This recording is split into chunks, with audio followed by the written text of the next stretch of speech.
All right, we're in. How you doing? Hello. Let me ask you, if I'm looking at a tournament, right, like an FGC tournament or whatever, and it says prize pool, that's not the grand prize. That's the total amount of money associated for top three or top four or top eight, right? Ooh, you're cutting in and out a little bit, unfortunately. Oh, am I?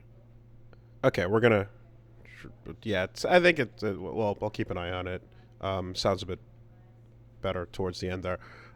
Yeah, prize pool generally means the amount associated with all prizing for probably the top eight and any bonuses that were announced. Okay. So if you had a prize pool of, let's say, 5 grand, and that's split 8 ways down the line. But like, what are we looking at for first or second? Like $1,000 and like 500 Everyone does bucks, it. maybe. Everyone does it differently, but like I mean, the events I used to run were 70, 20, 10 for top 70, three. 20, 10. Okay. But the bigger the tournament, the more you would accommodate for top eight because it's obviously, Okay. a bigger accomplishment. So double down happened, and I think like fourth place was like $75. In what? In double down at I'm not sure if it was ultimate or if it was melee. I think it was melee. It was like $75. Okay. So At what? Like at Double Down, which happened this weekend. double down. And I'm just like, I'm just sitting here. Oh, people are confirming that. Okay, yeah, that was for Melee, fourth play.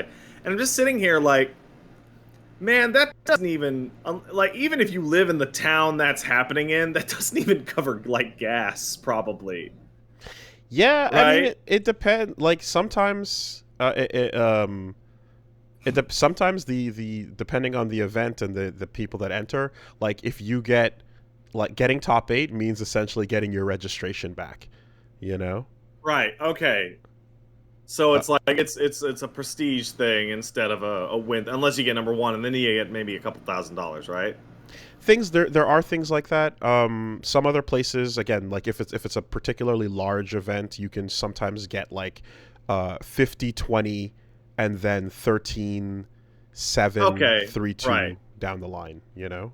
So like at best in a 5 grand prize pool, you're getting like $3,500 kind of thing, and number two would get like 1,000 tops.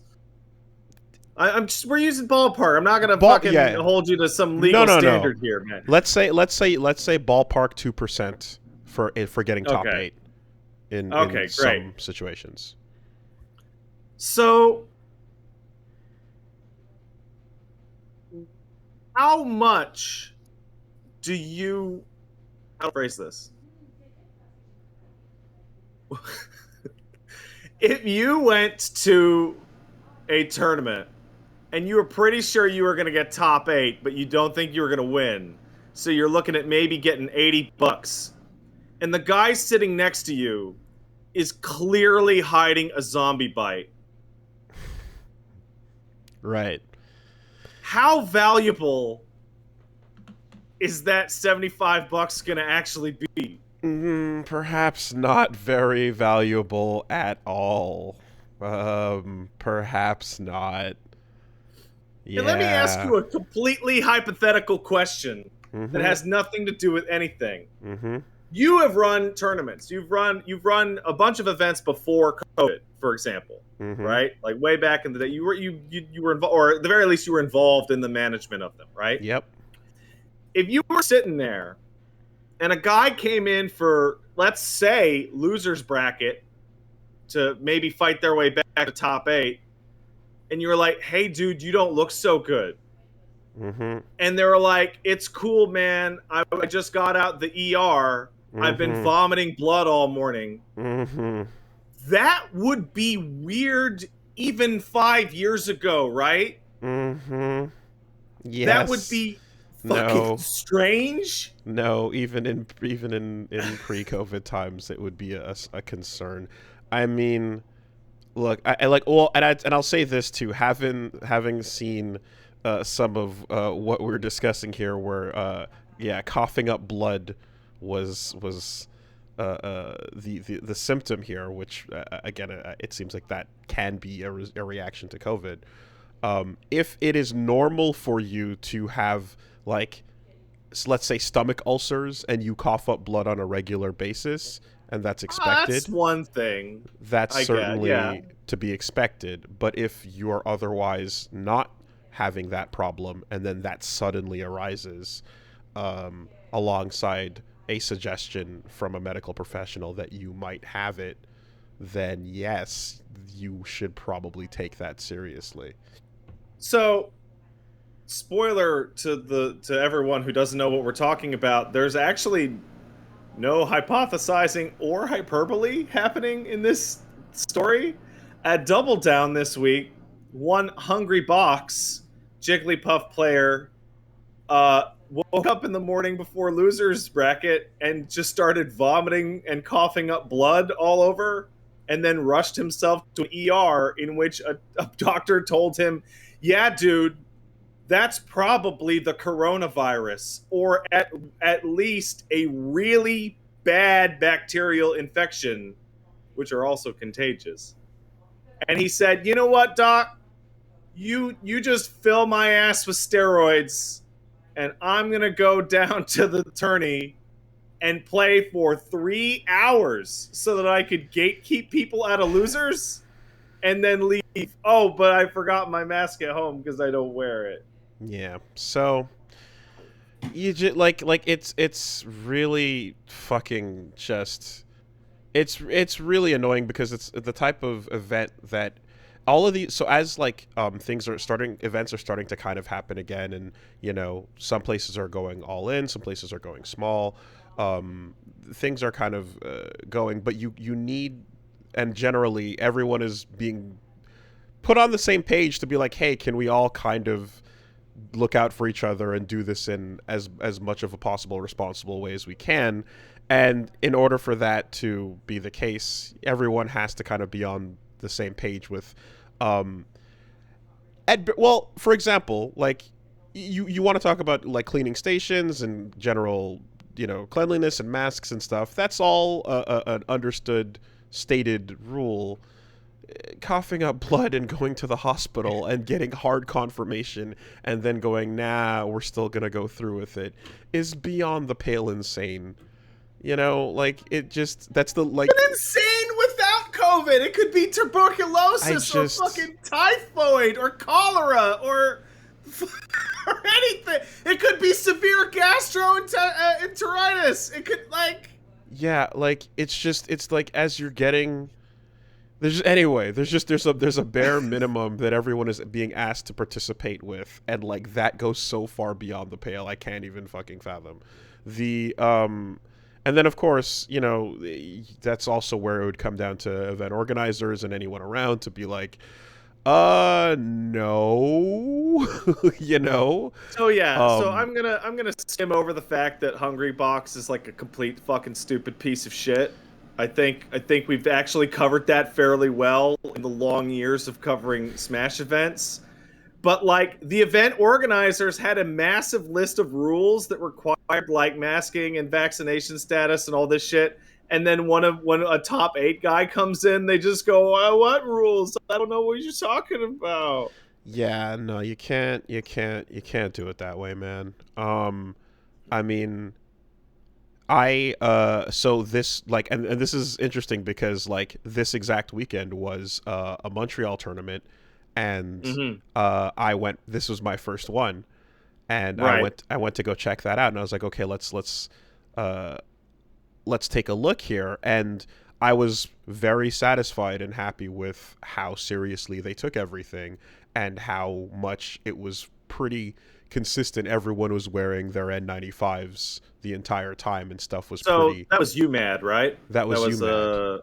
Yes. Okay. Ultimate Montreal What Arts, games yes. were there? So anime, Tekken, um, some like obscure, like there's some Gundam in there. Okay. Was there a Smash event at There UMAD? wasn't. There was not. Wow, that's crazy. That's not. That's It can't that's keep being nuts. like this. It can't keep being just the game What? decides the What? outcome. What? No. What? Yeah. Sure, but I It mean, can't just be I'm so. not the one orchestrating these events. I didn't make this happen for my own amusement. I try. I try to find a. Oh my god. Yeah. Anyway. No.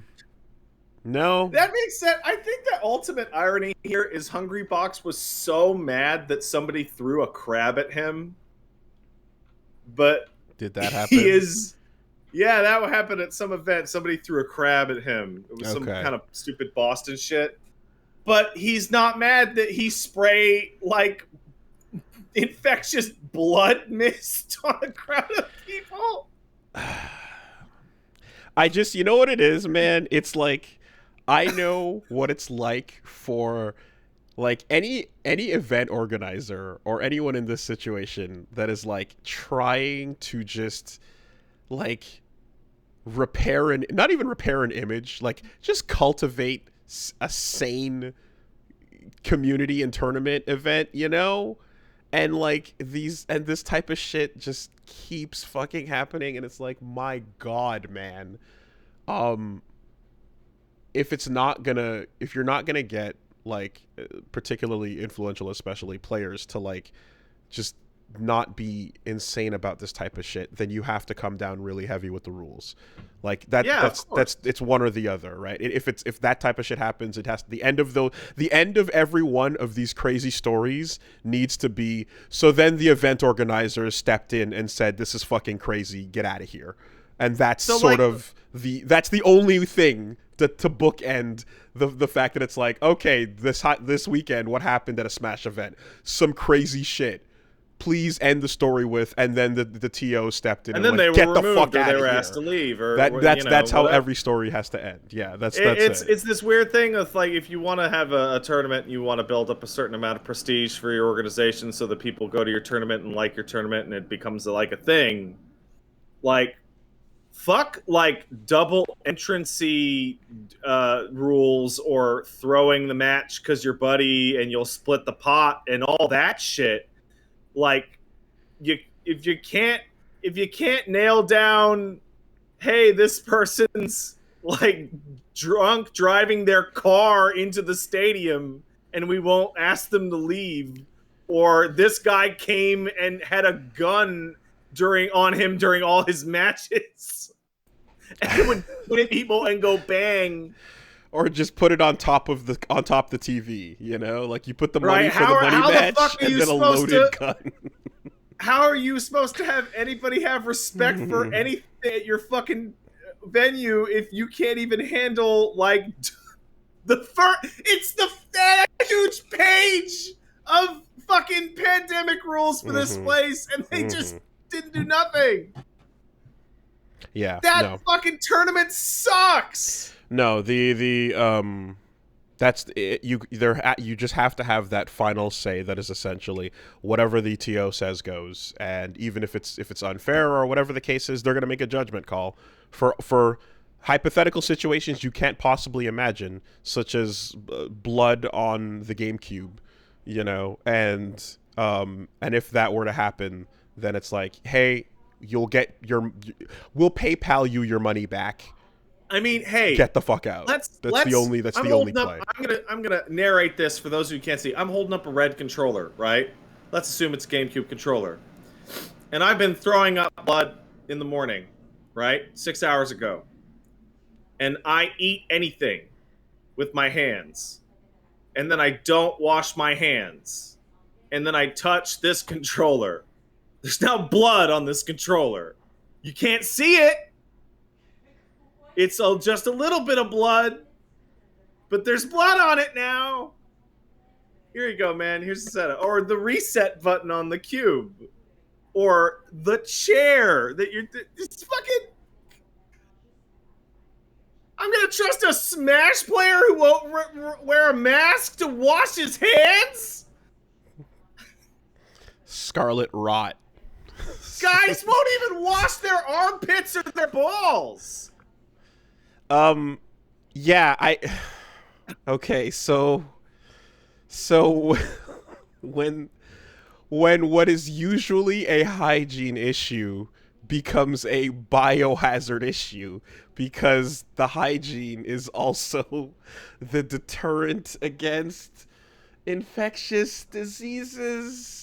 I have to So the say, conversation changes in gravity, and it no longer becomes about unpleasantness, and it becomes about fucking keeping people safe. I mean, all jokes aside, like we can argue. I mean, everybody can argue about the masks thing, and people don't want to wear them, and my liberty and all that shit. Whatever. Let's sidestep that whole thing, right? The problem we've had with COVID is that it's asymptomatic, and that's why you should probably wear the mask regardless, because you could transmit it even though you don't know. But what about people who are violently ill to the point where it's changing the course of their day? You mean? Oh, you mean? Like, do you mean hypersymptomatic? yeah. What about hypersymptomatic? Turbo symptomatic. Blood's not supposed to come out your mouth.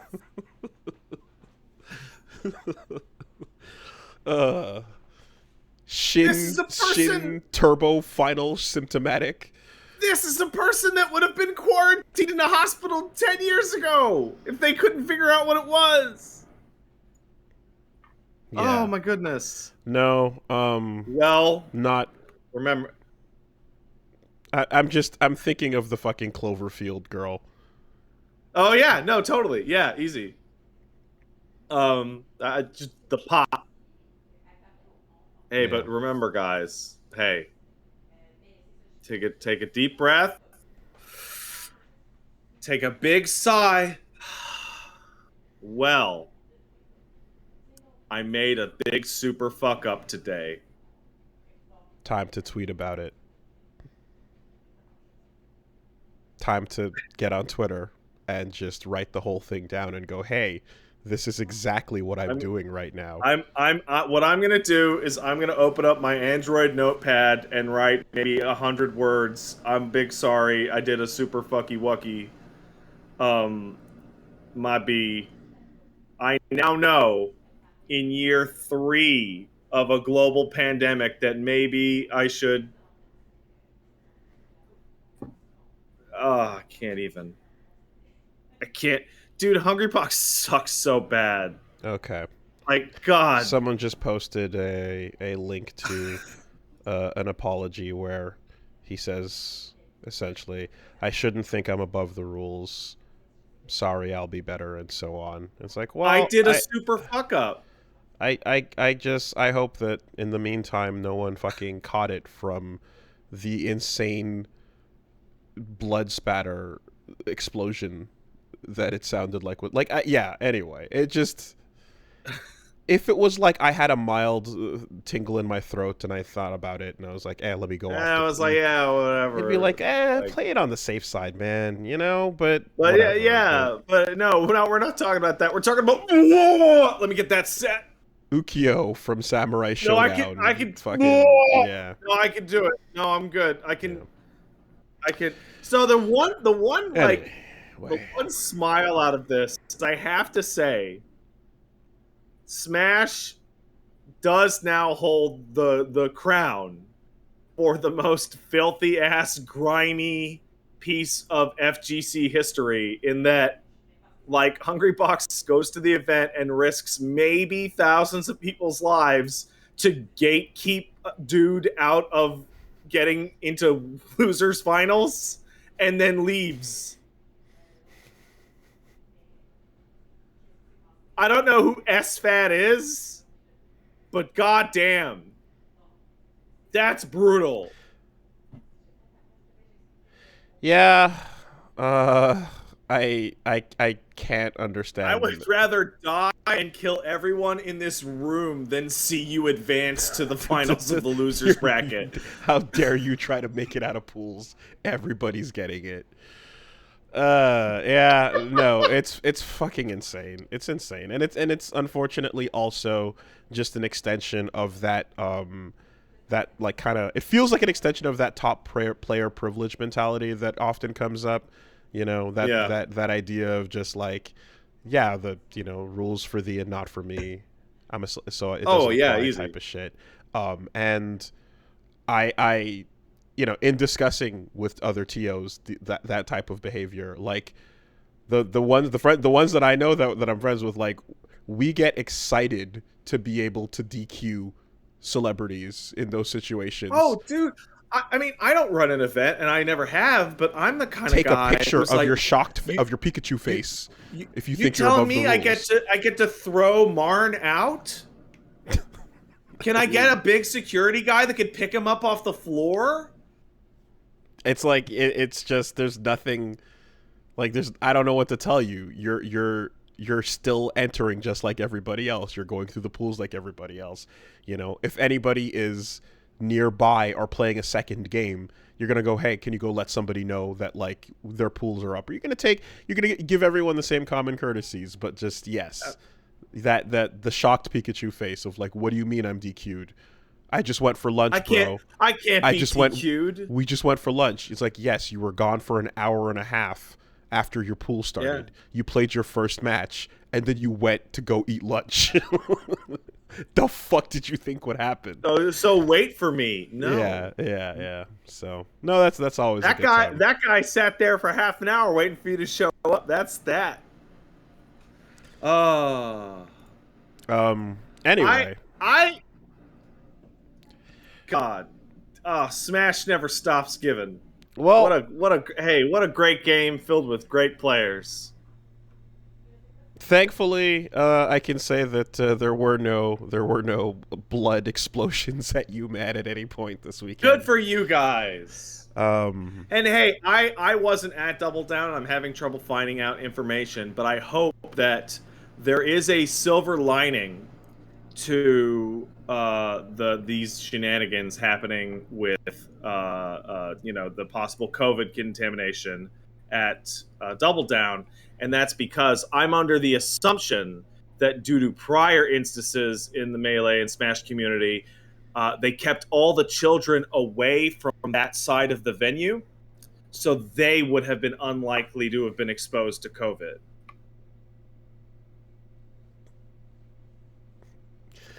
Took a minute, but you got it in there. It took some workshopping, but Old Faithful. I've been thinking about that for like 10 minutes. Old like, Faithful, the wrench. How do I? Right. If we get through a Smash segment without me saying, "Hey, Smash Brothers are pedophiles," what are we doing? I have failed in my duty. That old wrench. Also, got her the going. event is called Double Down. It's called Double Down. Yeah. Oh no. Yeah. Oh man. So what's been up with you? Yeah. How was No, you, I man? mean, like, that's the thing. Like, I've read some events where just like, you know, you're just like, the names you go with sometimes are just like, yeah, this is cool for like an FGC event. And like, I had an event we ran called like MTLSF Massacre. And it's just like, man, right. Like, if something were to happen, you know, just... Oh, yeah, some guy comes in with a samurai sword and starts going nuts. Like, people are going to be like, really? You this weekend at the event, Montreal Street Fighter Massacre, you know? Yeah, anyway, no, but... and, all that aside... went to UMAD and yeah, saw some friendly faces and entered a couple of things. Pretty much, you know, just most of the time was just kind of like looking at like a game like Persona and being like, okay, what's the? Oh, it's been a bit. How do you fucking? Okay, there it is. Okay, cool. And then, you know, you go like 2 and 2 in some random shit or whatever. So like, yeah, in like that, and in like Strive as well, you know, just whatever. With there's this game Akatsuki Blitzkampf, Right. which That's a really fun one. Um, and yes, that's the one with the Blitz tank and the Nazis and the Yeah. wild ass shit. That's a game I enjoy entering because it's 3 buttons and you don't have to remember how to play. It's so basic and simple. You can just pick it up and go right in. Um, so Well, that leads to a kind of fantasy in my head that it's like, congrats. What's it feel like to be, top four, the fourth place in the Akatsuki Blitzcamp tournament? Like, dude, I don't even know how to play this game. yeah, yeah, I know absolutely. And just please don't hand out any themed um, medals for your games. Please don't. Well, why do the ones for this game get pinned on your chest? What's up with that? What do you? Yeah, I'm just really, really into Blitzcamp. Huge It's fan. just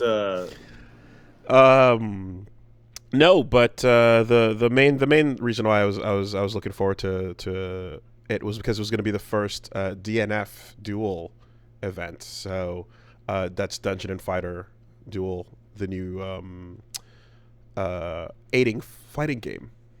we talked about it last week pretty much at length, and you described it as oppression. Mm-hmm. And since that week, every time I have seen that game show up anywhere and watched 10 seconds of it, this looks like the most busted shit I've ever seen.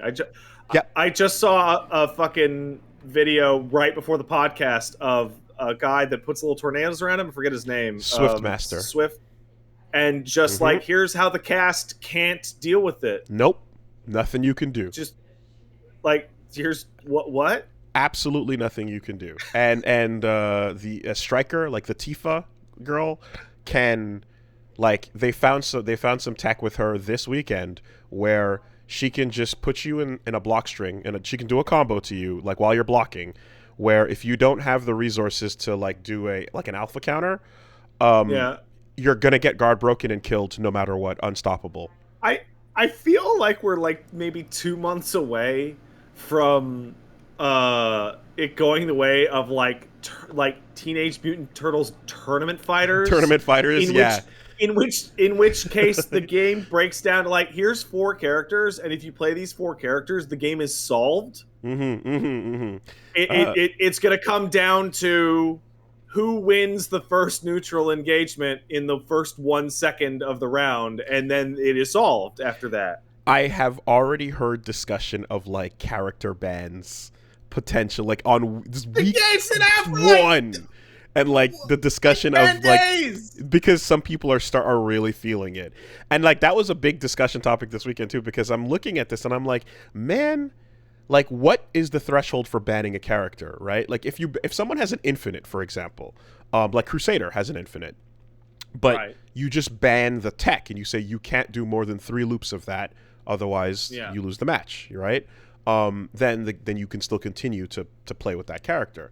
But then my threshold is always Akuma in Street Fighter 2 Super Turbo, right? Like, that is, he's like twice as strong as everybody else. He's playing a different video game. He's just not even remotely fair. And a good example is you talk about Crusaders Infinite, but like Fuerte had the loop in Street Fighter 4, but it was so fucking hard that no one ever thought to ban it. Exactly, and it only goes up to 9 times, right?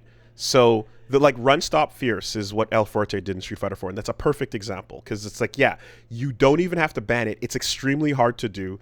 The rhythm of it changes as you get faster and go later into the loop, and then at 9 it stops, so it's like, it's a perfect, like, oh, this character is weird, but, like, this makes him a lot better if you have the ability to pull it off,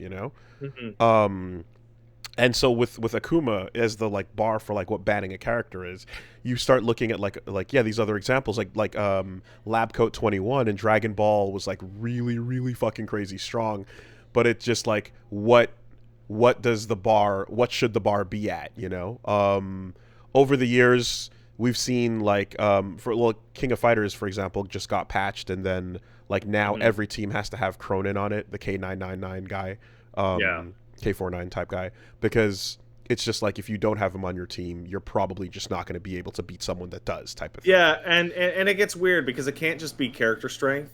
Because you look at a game like Third Strike, a game that had no bans, and you saw characters like Chun-Li and Yun and Ken. Well, Gil, but sure, but like I'm just talking the regular roster. Like Chun-Li and Ken and Gil and Yun are like so much better than the regular roster. Like they're firmly in S, and that's a game that has like fucking 12 in it, right? Yeah. So it's not just like the distance and strength. It has to be like something more qualitative, something more like 40% of the cast doesn't get to play at all. Yeah, when you're using this character, and like Dudley and Makoto keep up because they can explode. You can explode off of like a bad guess in some random setups, you know, versus the overall oppression of Yun and Chun-Li. But anyway, so that it's like it's week 1 and those discussions are already happening. But everyone can absolutely see that this is the most batshit of the accessible games. And again, aiding, they made Marvel 3, right? Yeah. Like, so they are the premier in just fuck you, block, too bad. Even if it's your first day learning this game, and like I said, you're gonna in your first 10 minutes you're gonna feel really good because you can learn one of those combos too, and just it seems I saw a little joke about it that was like, I don't want to block, I want to press buttons, to which the response is then die, I guess. yeah. But no, so that was one I was excited for, and you know, not too bad. I managed to get top 16 in that, so I'm like, hey, congrats. I'm happy with, you know, my ability to play that game. Of course, I had to fucking sit down next to Jimmy Bones to get eliminated by him. Did you help organize the tournament? No. Okay. Bummer, because then you could have like been like, Jimmy, why don't you go sit in that other side of the bracket? Yeah. Over there. No, you can't play seeding games, man. You can't fuck around with that. And that's another thing that top player privilege will also come and like start to play fucking seeding games with you, where, you know, like the way that you do the randomized bracket and such is they'll be like, man, oh, put this, do that, put this over. It's a whole fucking... Man, pools and Evo would be so much more exciting if the seeding was completely randomized. Yeah, like it's also batshit.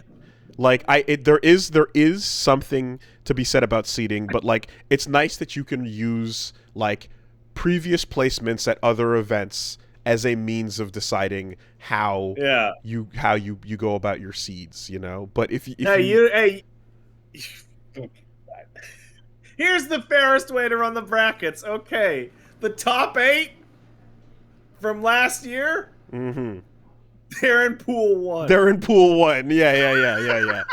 So what's really fun actually is like there's a couple of events that like they deliberately fuck around and they have a registration, and when the registration date ends, which is like sometimes 2-3 days before the event starts, it's a cutoff point because they know people are lazy. They want to get everything in. If you sign up at the door, right, then you are going into the death pool. Yeah, it's everybody's day of sign up in which there's no time to seed it. So congrats, you could be next to anybody. Too bad, right? If you were responsible, you would get a normal day and a normal bracket. But if you're lazy and you only sign up at the door, which a lot of people tend to do, then you're going into the fucking death pool, and too fucking bad, you know? And that now, shit... some people, because they're professionals or at least very talented, have no problem entering into the death pool because they know they're going to stomp 99% of people in the death pool. Yeah. And that's your problem now, person who is normal and entered into the death pool. No, and that's where people start, like, everyone just goes to watch the death pool because that's like watching a top 24, you know, right away. It's insane. But I do like that solution as well for just like, hey, register on time, do your shit, As long as you do it beforehand, you'll get a fair result, and everyone will be happy. And it was up to you to do so before. Tournaments are known months in advance. There's no reason to not register up until the day you show up. It's silly. Oh, motherfuckers are saying hungry pox. Oh yeah, no, that's right there. All right. Hungry Pox is the name. Oh no. And I can't wait until 7 to 12 days from now that anybody who gets sick is just going to be like, yeah, no, this is like, even if there were other people that were shittily masking blah blah blah, because he's so prominent and because it was so obvious and because it was so big, that's gonna be, everyone's just gonna blame it on him. It's gonna be that. And you know what? That's fine. That's fine.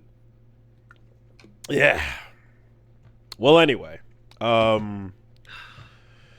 that is yeah. So I'm gonna probably keep playing that for a little bit. I'm having fun with the. I'm so fascinated by the evolution of that game. It's been 1 week, and I'm already hearing from you and others like, yeah, no, this character gets going, and you're done. Because they gave everybody too much right away and made it easy to do, right? And the idea behind that is you played the original game, DFO, you want to be able to do the same things you could do against the AI, right? So it's like, how Dante coming into Marvel 3 was like, this better feel like fucking Dante.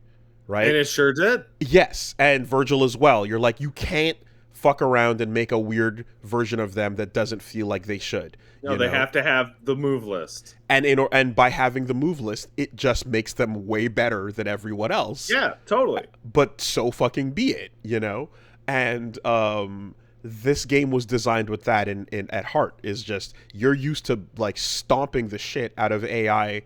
AIs in a beat 'em up context when you play DFO, so people want to feel that good playing their characters, but there's no AIs to beat up, so it's your turn, player 2.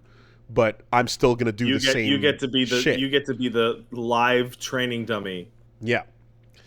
Yeah, I'm gonna see where that goes, and I'm also happy to see the live adaptation of the Crusader memes. So I'm quoting Bible. I'm talking scripture. I'm dropping them. I like that. And then now there's a clip from this weekend at another event while Crusader's on stream, and just some dude is in the crowd holding a Bible up, just going, "Amen, amen, brother. Bless him with the holy shield. Put on the whole armor of God."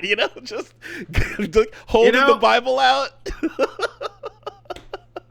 I have to say, I really, really appreciate it because. And this is fictional in general. Back in the day when I was a wee baby, back in the early 90s, the archetype in your fantasy or, group-based setting that got the least respect was the cleric. Always got the least respect. People wanted to be the rogue or the warrior or the wizard. Nothing edgy or dangerous about a cleric. It was genuinely unpopular, and that extended out from D&D into games, into fucking action game, like whatever. Mm-hmm. And now we've looped around in that I talk to people who play D&D, and clerics and paladins are freaks to be reckoned with, and people love them. And we see something like Crusader in DNF, and everybody's just going fucking crazy for the holy man. Yeah. Because, like, nobody wants fucking, God, what was his name even in Dragonlance? I forget. There's Caramin, the husband, there's Tanis, right? And then there was... it was the husband of the girl with the staff. Of Moon, the Silver Moon, or... Yeah, I don't fucking remember who he was at all. Jesus Christ. No, it wasn't Sturm. Not Sturm. Was an older fighter. Not Huma, that's the legendary paladin. Yeah, no, it was Tannis, Gray fucking Moon, Gray Wolf, or I fucking forget. Whatever. what, Riverwind. Riverwind. Riverwind Was that him? is River. Whatever. Fuck that guy. I don't remember. No, he was a fighter. I don't remember the No. fucking Okay. cleric in that party. Okay. But like either way, like you can go with the boring old like traditional cleric archetype, or you can go with modern day black preacher. You know, hallelujah. And just like it's the hypest way to do your hammer loops, baby. Everybody gets on board for that shit. It's the best. I love it. I was a big fan of in Pillars 1, the cleric in your team is a like piss-stained, pseudo-homeless, aggressive, racist piece of shit who worships like fire and trial and is like a bad person. Oh wow. But Okay. He's the only cleric on the roster. Yeah. Okay. So Okay. do you want heals? You're bringing Durance with you. And he will just constantly just shit all over every single party member because they suck ass by his busted religion. As he's like in rags. He's awful. It's funny because like within the DNF cast, there's already another character that's the Inquisitor, and like her whole thing is like we're gonna praise God by making you suffer and burning you at the stake and going all in. Works. And you know, like if you don't read the good word, then time to torture you with all kinds of creative shit. I got buckets, a couple rats, and some fire. You know, we can figure this shit out. That'll do it. To which when you fight with Crusader, he's like, "Can you fucking calm down? This is not the way. Stop it. It's too much. Chill." So there are multiple archetypes already in the game of like, okay, but how much Holy Spirit though? Yeah, it's a good time. It's a good time. I feel like my entire life has led me up to this kind of character. I've been prepared. I've been built up. I've been training for this. Also, I'm going to take a little side note here. I also think that the paladin being a fighter priest turning into a zealot of any particular cause was a great change over the years. Like, not necessarily I'm just a different cleric with a longsword proficiency, but the idea of like, nah, man, I'm a paladin of cash money. Did I talk? Did I talk last week at all about the other like branch classes in DFO? You did. Yeah, okay. So that's exactly it. Like how fucking corrupt or insane or zealot like are you going to be about your belief, you know? It's a great way to actually make it more unique. Yeah. Well, and then you know, on the other end of the spectrum, you've got your as I'm fucking reading Trigun, you've got your Wolfwood type cleric, quote unquote, you know, just smoking, downtrodden, fucking shades wearing hobo as well. Oh, you mean like what if Dirty Harry wore a cross? Yeah, getting drunk, but he sings hallelujah every once in a while, so it's fine, right? Anyway, it'll work out. So yeah, no, it was cool. Had a good time. Lots of fun, and yeah, I will be purifying the heathens further into the future because yeah, I think I'm gonna play a bit of this and see how if I can like I got top 16 and I felt like without a couple of simple mistakes that I made, I could have made top 8, and that's the kind of feeling that makes me think, okay, keep going, see what you can do here. You know, I'm just hoping you get to enjoy the game for long enough that it doesn't turn into like a completely solved equation within a couple months, and then you get the situation where top 8 is a coin flip. Yeah, between like 400 different people. Yeah, it might. It really might. But whatever. I'll wait and see. And in the meantime, the fact that I can get good quality matches online means I don't have to think It about, helps. exactly like the bullshit. So that's that. And then beyond that as well, on Friday, we did a special stream for Rumbleverse, which was a good A time. Rumblefish? Rumbleverse. The Rumblefish. The Rumblefish? The Rumblefish. Um. They've actually. So was that? Wait, Hmm? there a couple weeks ago, they recently trademarked Rumblefish again. Seriously? So the Rumblefish might come back. Oh, that's so silly. The Rumblefish. So is this content identical to the last playtest? Not entirely, because what I thought so. And then shout outs to the Bestabon, who swung by. He came over and basically had a iPad full of notes ready to explain that, like, they've made changes to the system, they've made changes to the balance, and they've added a lot more to the universal, like, base like fighting system that you like the way the fights play out.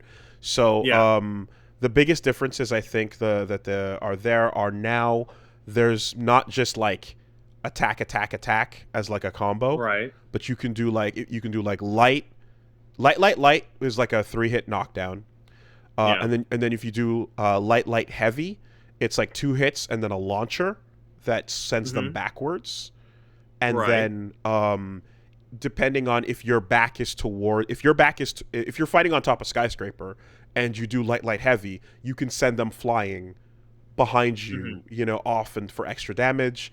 At which point, the timing of them falling gives you time to set up an elbow drop to OTG them. An inescapable exactly, elbow drop, I assume. Exactly, yeah. So that is a perfect situational thing where if your back is towards the cliff, then like you can reverse the tides on them. And then there's like light heavy, which now creates like a stagger state, which then you can confirm into your grab. Whatever you want. Yeah. Yeah. So that's really fucking interesting. And then now going through it, like getting a chance to warm up a bit more, feel out how it works on the ground, and then Esteban won like the last match of the stream. It was pretty fucking hype. I see now how it's gonna play out, and there's so much happening, and it's a really smart way of like doing the taking the lessons of like what fighting games do like very, very quickly and slowing it all down and making it very pronounced, right? So like a lot of what's happening in like, a competent level in a fighting game is something where it's like, I throw out a big punch, oh shit, I missed you. Now it's your turn to hit me before I pull my fist back, right? There's that is super pronounced in this game, where the moment you take a swing at somebody and you miss, it's like you're stuck reloading in some other battle royale, Yeah. And then when someone's stuck in a reload animation because they didn't properly handle their reloading, that's the best opportunity for you to get in on them, right? Like, little moments like that are like much more like, well, they're much more obvious, and then you can choose to block, you can choose to roll out.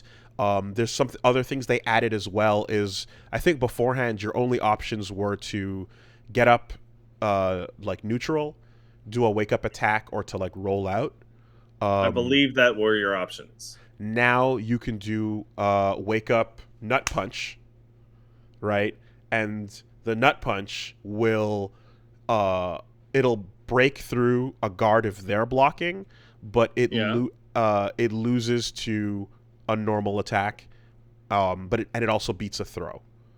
Okay, great. So it's RPS on wake up as well. Exactly, right? If you see them having a similar sort of situation where they're pressuring you or timing a throw to get you as soon as you wake up, you can just hit them in the nuts, and then you can reverse the tides. The other thing is, like, as you do damage, you unlock perks for your character, and this is really interesting because you know, in a normal battle royale, your incentive is to go kill people, and then you get the good shit they dropped, right? Yeah. Um, You can either scour the map and try and avoid combat as much as possible, or you can immediately just try and get all the good shit everybody else has. right. Now, you know, and then later on in the game, you take somebody out, and then, oh shit, I picked up the gold Kraber. Oh Fantastic, yeah, right? anybody you take out in the last 20% of the game is going to be drowning in good shit. So in this case, people drop chicken, you know, or they drop some other stuff, but their moves, like sometimes they drop a move, but not off, not all, not. I think it's if they have a move in their pocket, but maybe not. I don't think they drop. They don't ever drop the ones they've memorized, right? So, as a result, you're not picking up their good guns. So to make it so that like you can choose to like shoot out to the side outskirts, go find equipment, try to be unbothered, and like get into the fight eventually. That's always one way to play a battle royale game. But if you're somebody that decides to be aggressive and just fly into the heat of things and just start beating people, the more Yeah. damage you do, the more you unlock passive abilities on your character that are amazing, really, really useful. So, and you'll see like a bar next to your character on the right side of the screen that says like when you hit this threshold, you'll unlock your next perk. And some of them are like standing still heals you. Hmm. Massive, because towards the end of the game, healing items are gone, right? Yeah. Uh, you get one that's like on whiff, you can roll cancel out of whatever attack you just Oh, missed. that's super strong. Incredibly strong, right? Some of them are every time you do like a drop kick, it automatically goes into a follow up like OTG attack off the ground. Hey. One of them I saw was like it doesn't matter what height you jump from, it's gonna treat the explosion you make as if you jumped from the highest skyscraper. Oh, You that's know, great. Ooh. so like So get out there and fucking fight people, man. hit people for because you can find great moves and you can find like life upgrades or health upgrades or damage upgrades, um, and that builds your character out. But you get unique, really good things by just hitting people. And even if you don't finish them off, if you do some damage and then you're like, okay, I'm gonna disengage here. I got my perk. I'm out. That's still viable because you've gotten your character better and more prepared for Yeah. like how you go into the end. You know. So this was it was an open play test. You had pretty full games the entire time. A lot of people in there, and after learning the ins and outs of that, now I'm consistently getting like top 5. You know, I won my own game like on Saturday. Um, it's really fun, man. Man, this is what Anarchy Reigns could have been. Mm-hmm. Like if Anarchy Reigns was unironically like many years before its own time. That makes me real sad. If they had money and like I guess like epic servers and you know Yeah. like a momentum for them to like upgrade it to the next level with, then yes, 100%. That being said, So though, like Anarchy Reigns, like I don't know what that would have looked like with 40 people. would have looked great. You know, uh, because like you know how there's like some stuff that is like part of what makes I think this work really well too is that like projectile things and like the distance you travel on like even like your forward momentum moves is still somewhat limited. You know, Yeah. you can't really snipe people except for elbow dropping from the top floor From space. from Yeah. space all the way down to where they are, and now you're in the fight too. Hmm. But it was fucking it was a lot of fun, and but now that I understand like those aspects to it as well, like I'm fucking super stoked for this game to come out and just be like really, you know, a fun battle royale that I legitimately think I'm like I want to jump in and enjoy on a regular Well, basis. it's like you've always gravitated way more towards melee combat than shooting guns, and I could go either way, but like, man, that genre has been dominated by shooting guns. Yeah. Like totally, totally dominated. Also, when is it coming out? I can't figure that out. Fall is the word I was told. fall. So Okay. yeah. Now I've said it before and I'll say it every single time. The biggest hurdle this game is going to face is its aesthetics, because the choices Yeah. they made are not great for how the models look, and it's going to run into similar problems to a game like Them's Fighting Herds, where it doesn't matter how great it is, it's going to just turn some people off from the jump, and there's nothing you can do about it. It Uh, kind of um, looks like Fall Guys.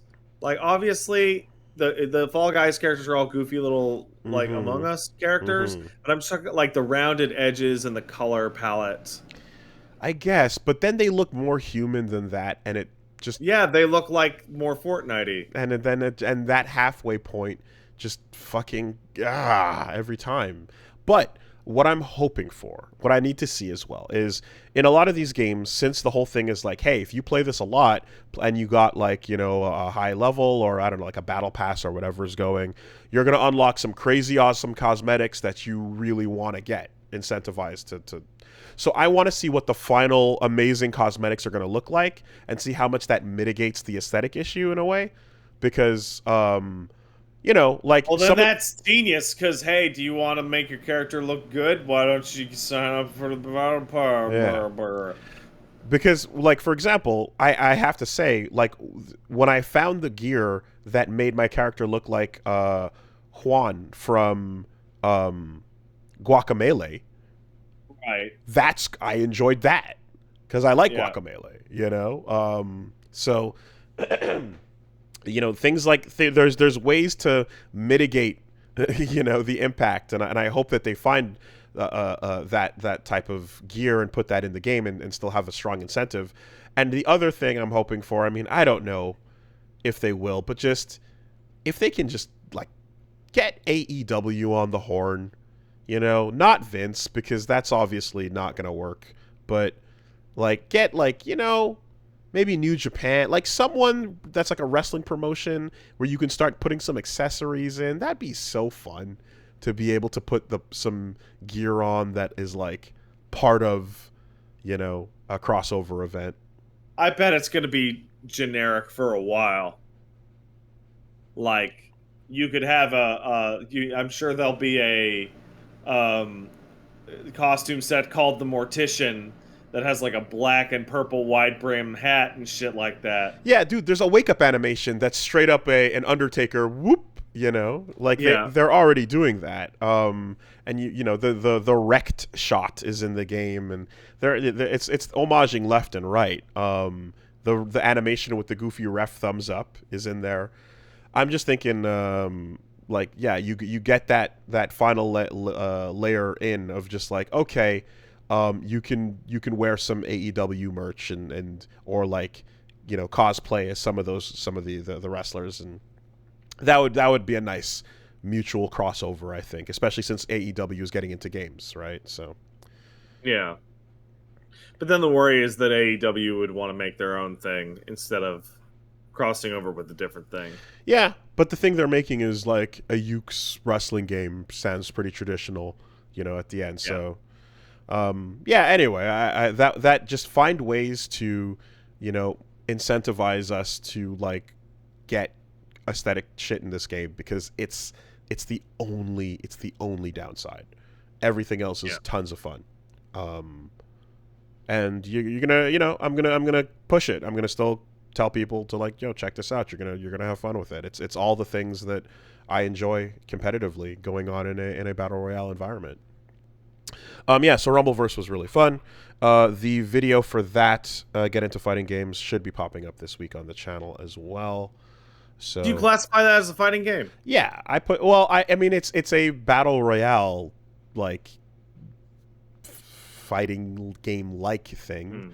So it's battle royale first, fighting second, right? Like any game where like if you build an RPG, but then the moment an RPG random battle starts, you're playing baseball.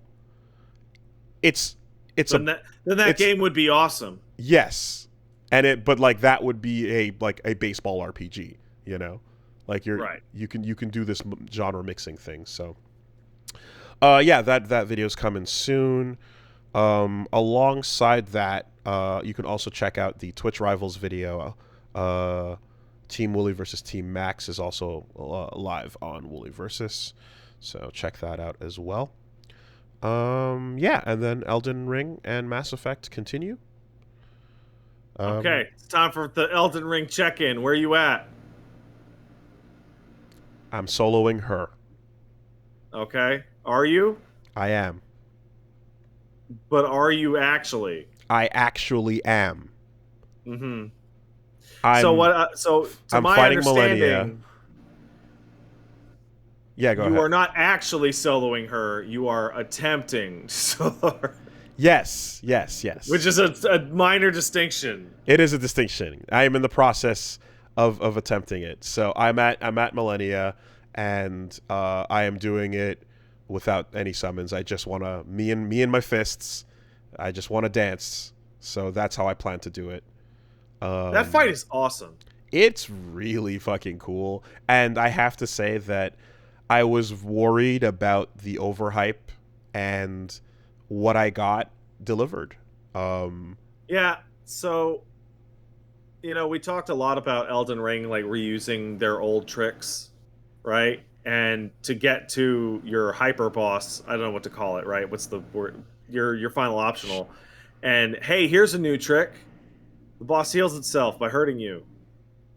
That's a spicy new trick. Casually, not a moment of vampirism, not a unique command grab that'll suck it from you. A constant. Everything. Every mistake is life back. A significant amount. That's it. And that's all it is.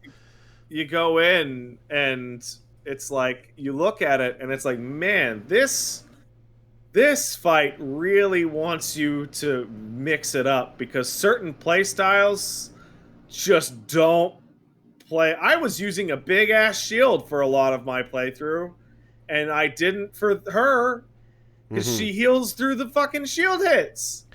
Yeah, so again, like going in there trying to do it without any summons or whatever is like I'm going in there with some weights on, and I want to get it down to a point where I recognize the animations because that's again like the ones where I locked in and really just went at it, the Moog, and of course then the ulcerated tree spirit at first in the first dungeon, things like that where you just have to get it down to recognizing like just about every animation you see, and having and then realizing when to go in and when to go out, or when I'm like feeling most in control of the matchup. But it's funny because like those attempts take longer to learn than just being irresponsible and taking chances and hoping for the best, right? Yeah, so it kind of feels like they want you to be irresponsible because the nature of her healing means that almost any Souls boss or Elden Ring boss, you can whittle them down over time by playing it safe. And not this one.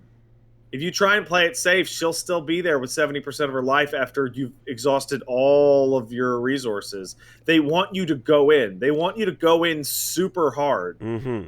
So what I noticed is like on my third attempt, I got her to phase 2 by just taking irresponsible risks, Yeah. Getting the super hard on it. Getting the crumple in and just like never letting up. And the thing about those irresponsible risks is that like I'm taking them, but I also know that like every time it goes wrong, you're wasting a sip. You're doing it in a it's a dirty phase 2. It's a dirty victory, So so after that, by taking it at that pace, I kind of like slowed it down to learn to like sip and appreciate the fight and get those animations down. But after multiple attempts of that, I then went back to going ham and then started doing really well again. So I was like, okay, I see that this might just be a bit of a situation that calls for going ham, be irresponsible, and then phase 2, I'm gonna have to see how that goes. You know, I got a little taste of it in that like I said, that third attempt. But Moog Phase 2 is one where that control, what like it immediately backfires because the blood flame on the ground is just too much to deal with. It's bananas. Yeah, it's Right. zany. So that's where, once that starts to happen, it's like, stop giving a fuck, take all the chances you can, steal it if you can steal it, you know, and then take the win.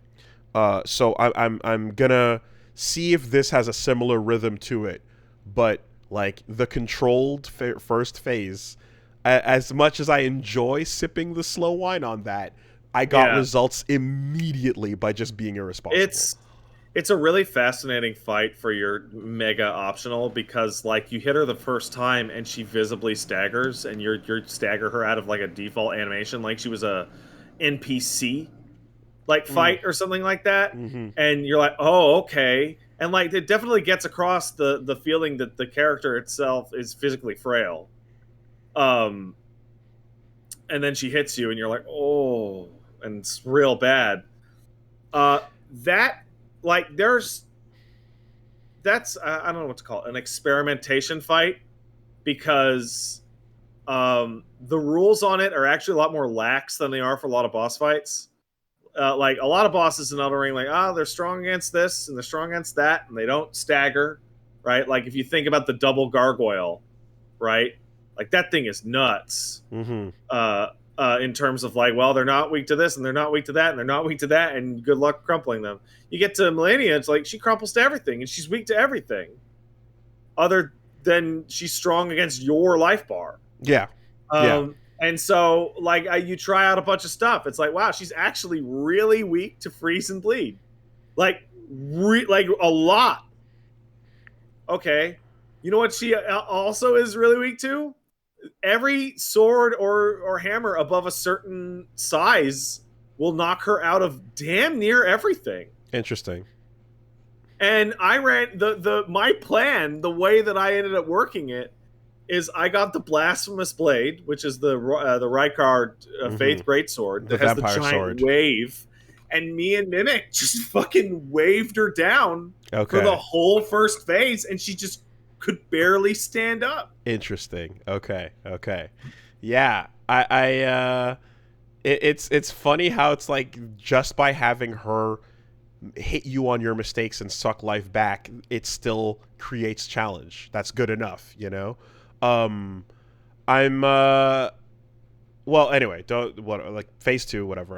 We'll see as it happens. But the important thing about phase 2 is that it's fucking cool. I was gonna say that, like, speak of, like, just talking about cool shit, you're also like, oh, here's the actual Bloodborne trick weapon moments going off in her hand as she comes at you. She's straight up just doing that, like, as you're seeing the switch, and then like that nice little startup animation on her float is like just long enough to consistently fuck you up with your read and be like, do I have time to sprint? And you're like, okay, unlock sprint. I think I can make. I didn't make it.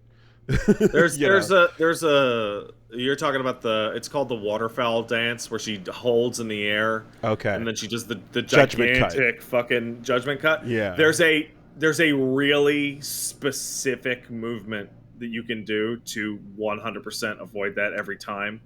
Interesting. But it's not intuitive. It's weird.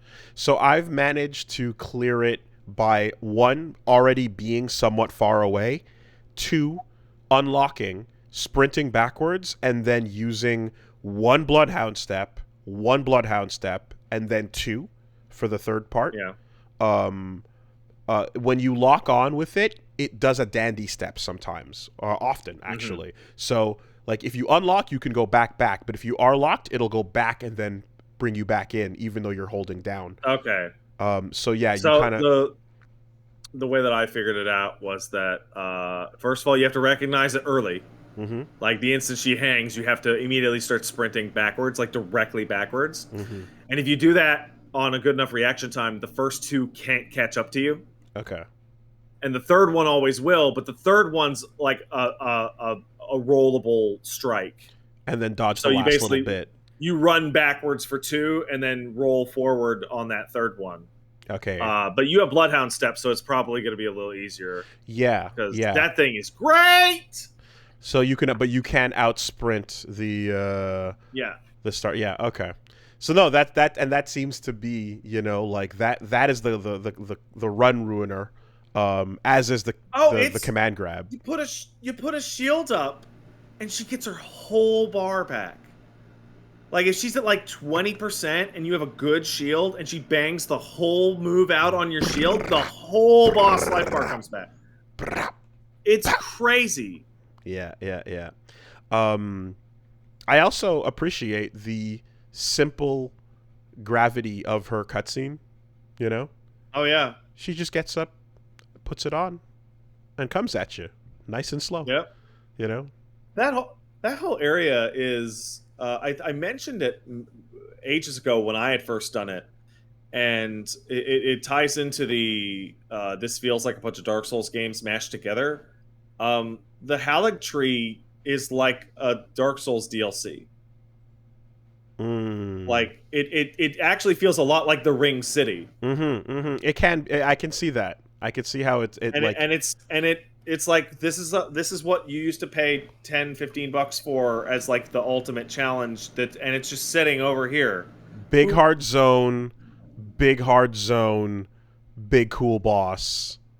You know, that's optional and stands out. And it even fits into the Ring City difficulty. In that area is easily the hardest spot in the whole game. The party avatar sitting down with ballistas on all sides, flanked right over that bridge. Oh, it's crazy.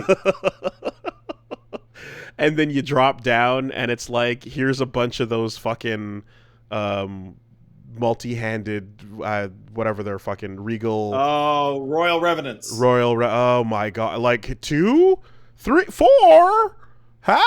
What 5? Like how many? You know, and every one of those as well is just like it's one rush down move away from ruining whatever life bar you have. Yeah, no, that area is fucking real. I think the funniest thing, Eli sent me a video where people are doing hey, let's just smash together enemies from Elden Ring into their own arenas so that we can see who beats who. And it's definitive proof where the Rune Bear from the Consecrated Snowfield versus Melania is like a 10-0 matchup for the bear. Oh my god. Like it absolutely stomps her into the dirt, no problem. And it's like, yeah, no, those bears are overtuned, man. Those bears are silly. It's the turn, right? It's like, you want to talk about like how we used to laugh about auto tracking overheads, you know? Every move the bear does auto tracks. It swipes massively in your direction no matter what. Big startup so that you see it, but if you get right around it and it's just at the last second it's coming down on you. And you can never truly outrun it. Like, it's always kind of on your ass, you know? Yeah, it's wild. Okay. I mean, obviously, like, that gets the lore juices flowing, but because, you know, again, though, there's all this series of fucking videos of like Lady Maria versus Slave Knight Gale. What's it gonna be? You know, like, yeah, who wins? And like, oftentimes the actual winner is a little surprising, and it's due to the statistical difference between the two games in some cases. Hey, let me ask you. You're using your punchy fists, right? Yep. And you have freeze on them? Spiked fists, frost, and bleed. Okay. Do you know about the flame trick with freeze? Yes, you can reset the pop. I have. And I tried using a flame cestus on the opposite hand to have... No, that's not going to do it because it'll reset work. It on every Exactly. strike. Precisely. So I was like, then I was trying to see if I could, like, pop, switch over, pop. You can Yeah, do it. with fists it can be tough. Like a lot of people use like one weapon and then freeze it up and then use the left hand to. Yeah. No, the most viable way would be to like full on have it in a second slot, switch to a flame Yeah, fist, and then switch it back off.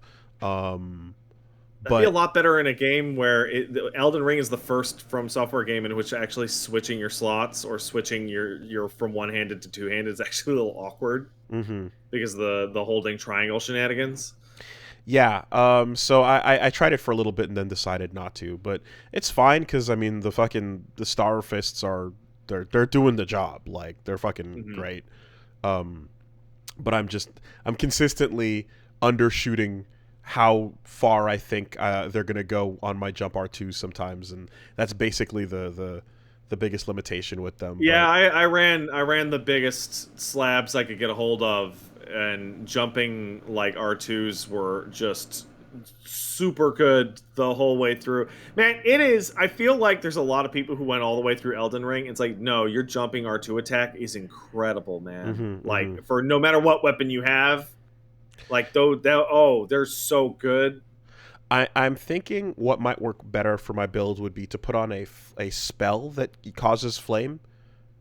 Hmm. There's a few that are possible, and Oh, use just a one. little fireball, just Yeah, just anything. toss a little fireball out or something, and then go back to the fist. You know that You know feels. what? Yeah, there's a couple flame sorceries, I think. hmm Worth a shot. But that's currently where I'm sitting. Is there an ice whip? I just There's because the I'm just think there's the liquid metal whip, um, but you can put frost like ash on anything.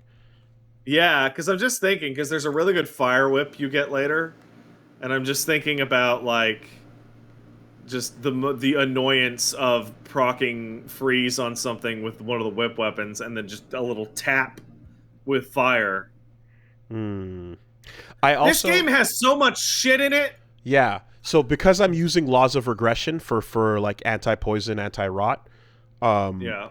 I still do have like a little bit of faith. So like if there's even an incantation that's like simple fire that's low enough faith, that might work on the belt as well. You know.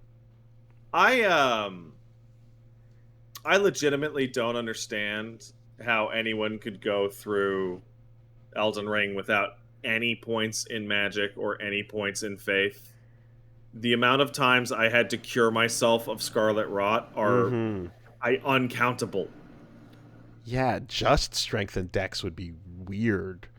It feels like whatever you do, you have a primary and then a secondary, like either faith int or arcane in theory. You know. Yeah.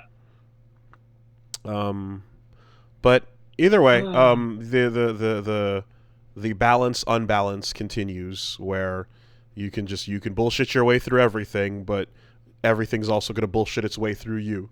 Um, That's about right.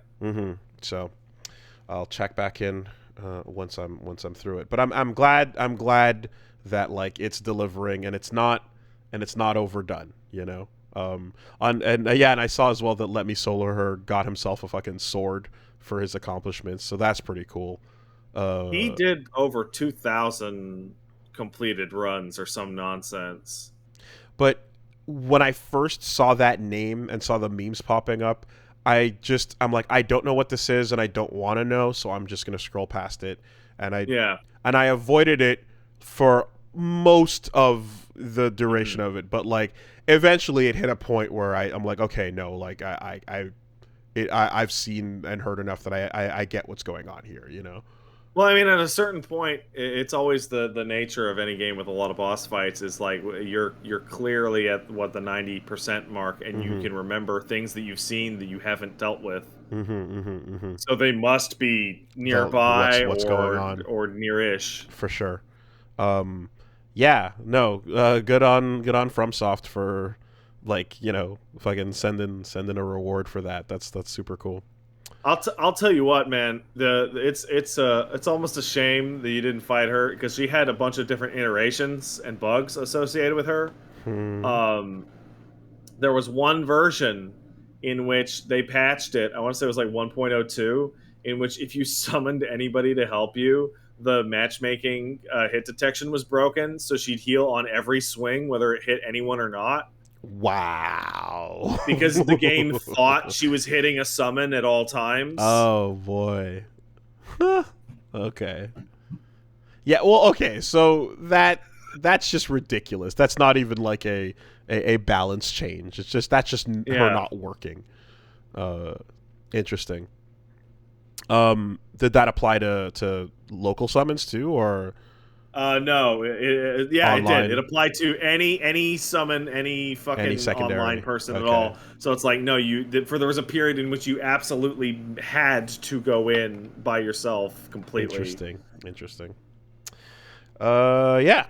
So that continues, and Mass Effect as well. Over on Woolly versus, I'll post the schedule up. And I believe, well, we'll see. I'm not sure if we're going to be able to have a Get Into Fighting Games this weekend. I'll let you guys know. But stay tuned to my account on Twitter for the schedule shortly. What is going on with you?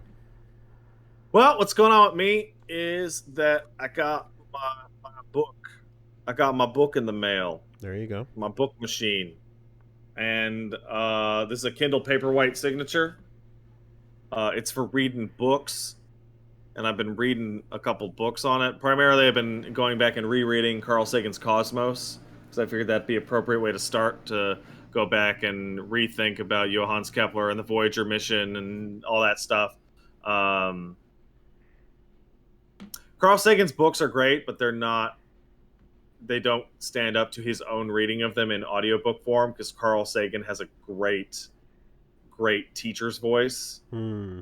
and he really gets it across. But regardless, Cosmos is a great book. More importantly, uh, using a Kindle is stellar. If you haven't used an e-reader of any sort prior, it is difficult to explain how much easier and more comfortable it is to read on electronic ink rather than a LED screen or an OLED screen. Any lighting condition, it's just really, really, really easy on the eyes. It very, very quickly switches pages. It's easy to sort. I Getting I a appreciate Kindle. the Hmm? I appreciate the fact that it is the you have one job and you do it, and it sounds like it does it while not getting too distracted with, the Yeah, I side things that it could be doing. I talked about it a little bit before, and there were a couple people. It's like, well, you don't get a Kindle; those things are useless. You have to get a larger Android tablet, and then you can run all sorts of apps on it. And I'm like, but I want one for reading books, and this one reads books the best. There's obviously some competitors in the space. There's one literally called Books, Boox, and there's a Nook, and there's a Kobo. But I just went with the Kindle for the simplicity. Having it attached to Amazon is a little annoying, because you have to use a program called Caliber to grab books off of other weird sources Hmm. to get them into the what do you call it, the format that Amazon actually likes on their book. But you can hook this thing up to a library card if you have one, and would use it as like get your library ebooks. But yeah, the long and short of it is just like, it's just really, really pleasant to be reading books on an e-reader. You can rent from a local library to the Kindle for like a 2 or 3 week period. Oh shit! Oh yeah, no, I did not know Nice. that prior to this either. Wow, that's Um, sick. Okay. Now, as for manga, which was the other possible use case, it's a little more complex. So first of all, formatting existing manga into the correct format is a lot more annoying than formatting books, because of the right, left, and double page spreads, but it is doable.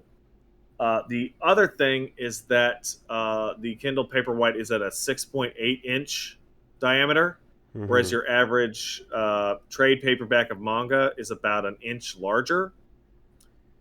Uh, it is absolutely 100% serviceable as a manga reader, but it is a little small. It's not like it's screwing up like shading or detailing or anything like that. That all comes out great. It's that depending on what you're reading, the actual text can be a little small. Can you pinch and zoom?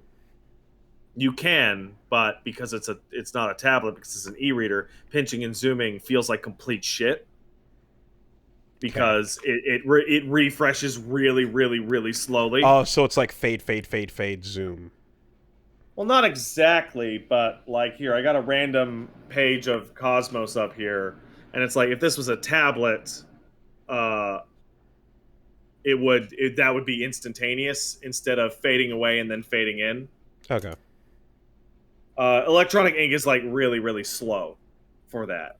So if you were desperate to use it for reading manga and only manga, I think people recommend the Kobo because it's much bigger. It's actually the exact dimensions of Of your a standard volume. manga page. Cool. Okay.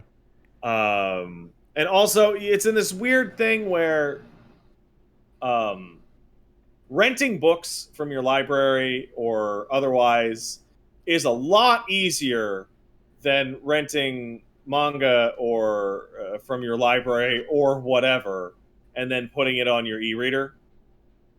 Uh, there's a lot more fucking hoops to jump through with the formatting. What do you have to Uh, do? you got to convert it, but then you have to use like special options to convert it properly, and like maybe the aspect ratio didn't come out right or what have you. So you can't just drop a couple JPEGs or a No, TXT no, it file has on to the thing. be in like .mobi or .az W3 or whatever. And they're switching formats on this thing from to a more regular one, like I think it's called EPUB, but it's still a little bit annoying. Um, so what? And the other thing is that like I don't know how fast you go through a book, right? I've been reading Cosmos most of yesterday and a little bit today, and I'm about halfway through. I don't know how fast you go through a volume of like say Berserk or One Piece. That's 216 pages.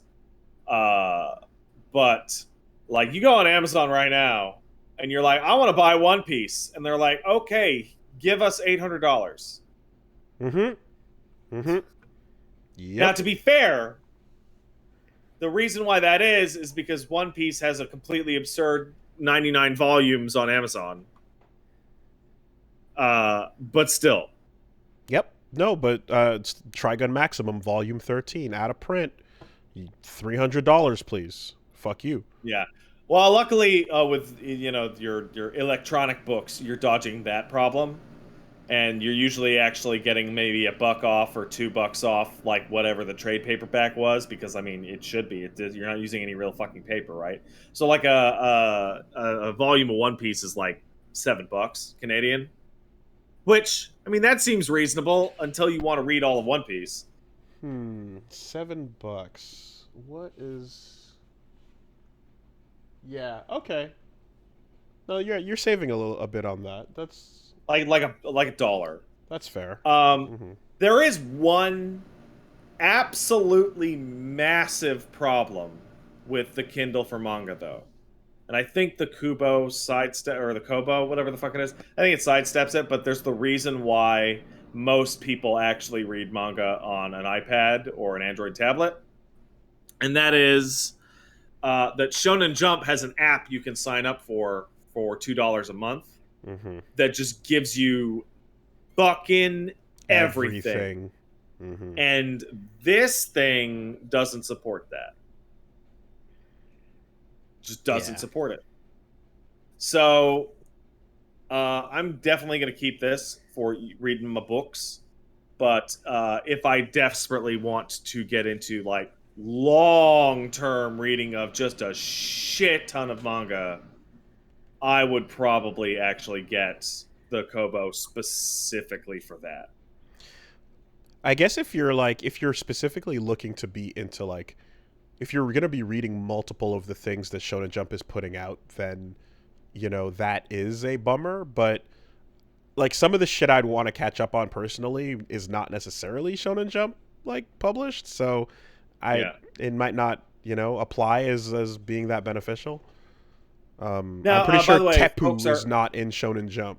uh, people are asking if it has a headset port for audiobooks. It does not have a headset port, but what it does have is Bluetooth.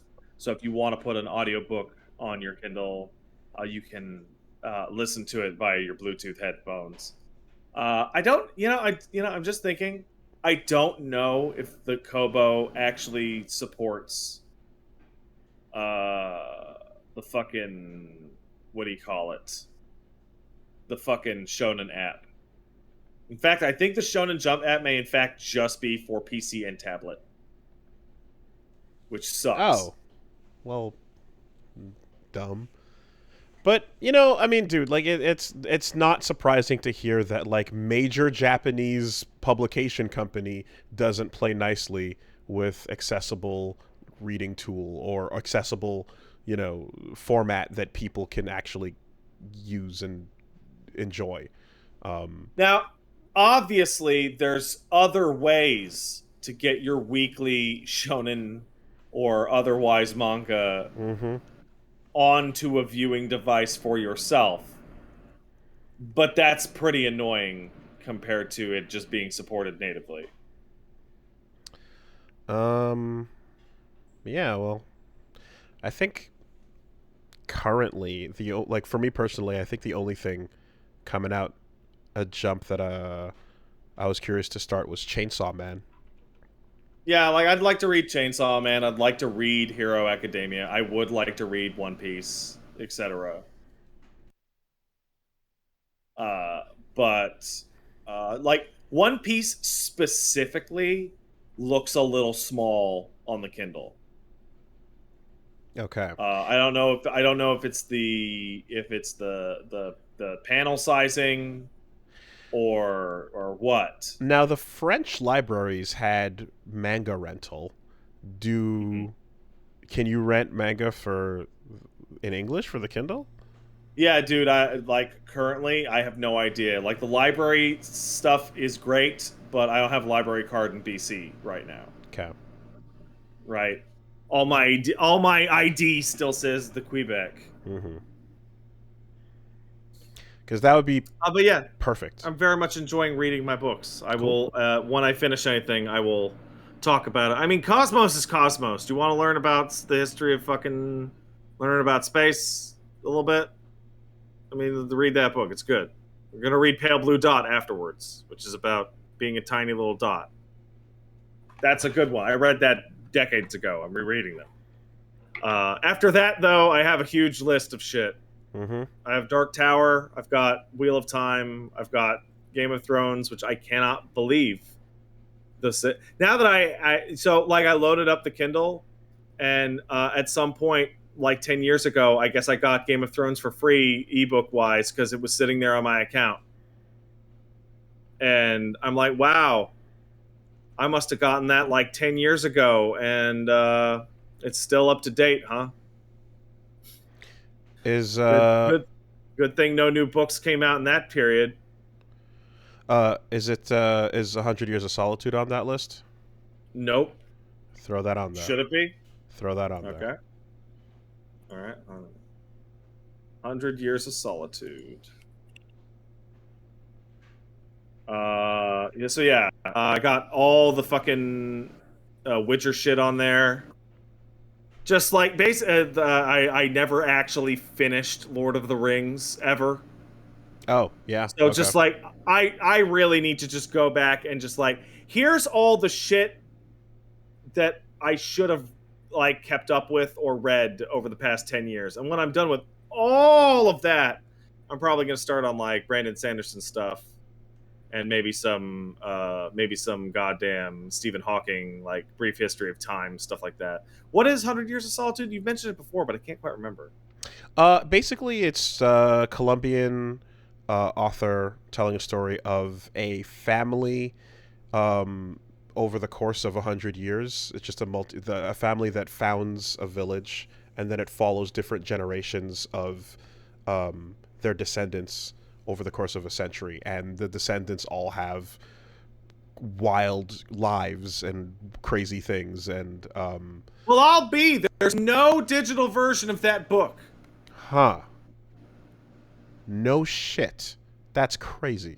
Like, I thought I was crazy when I 100 Years of Solitude ebook.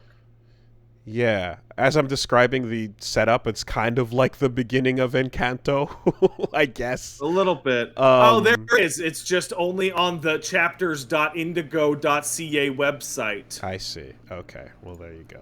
It's one of the. I'll try and remember that. Yeah, it'd be wild if there wasn't like in digital format. It's one of the like most influential books. It's fucking solid. But yeah, anyway, it's kind of like the beginning of Encanto, but then it's very much not like Encanto after that. It gets pretty fucking. I'm really excited to really add myself into the book community, in which it's just as violently tribal as the fucking video game business. In terms of, I like that book. That book sucks. You shouldn't read that. When I said that I have all these like predominantly like old fantasy novels, like I just got like a shit ton of like, get out of here. Don't read that. You should fucking read this shit. And like, I don't. See, I don't. I'm not gonna do that. well, when you're done wading in shallow kiddie pool waters, you can start getting into the deep end of ebooks and go find yourself some of those Amazon erotic literature entries, of which there's some 5-star shit out there. Like I'm a wolf man and I'm pregnant again. Oh yeah, no, you want to load that Kindle up with Pastors Eat Pussy too.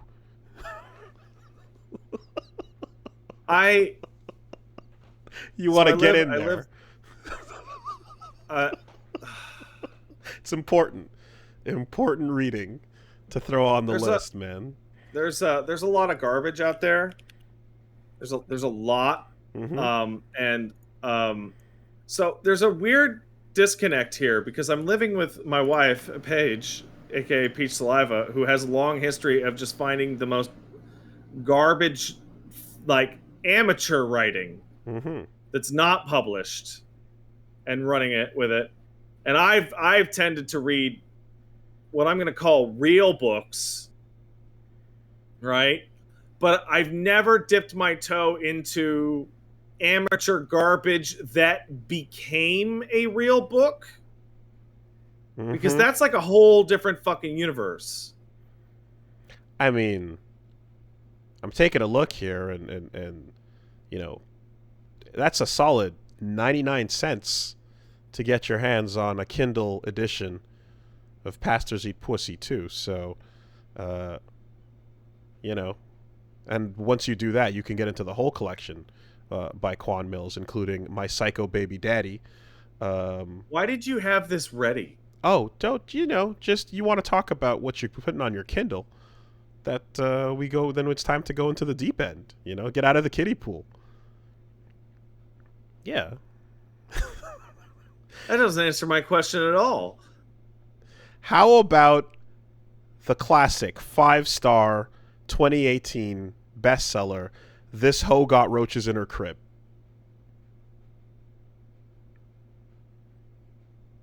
Oh no, that sounds promising. 99 cents, man. That sounds pretty promising. Anyways, when you're ready, get in there. I don't know. Game Hoes Love to Play, Mink Story, a prequel to Hoe is Life. Oh, I see. You gotta get the origin story first. No, I think I'm gonna read my fucking astrophysics books for a while. That's fine. I think that's what I'm gonna do. That. You got options, is all I'm trying to say. Hey, would you shut the fuck up? You got options. I'm getting this shit from you, and I got my Discord fucking popping up, talking shit at me. Take notes, all right? Write it down. Calling me a big baby.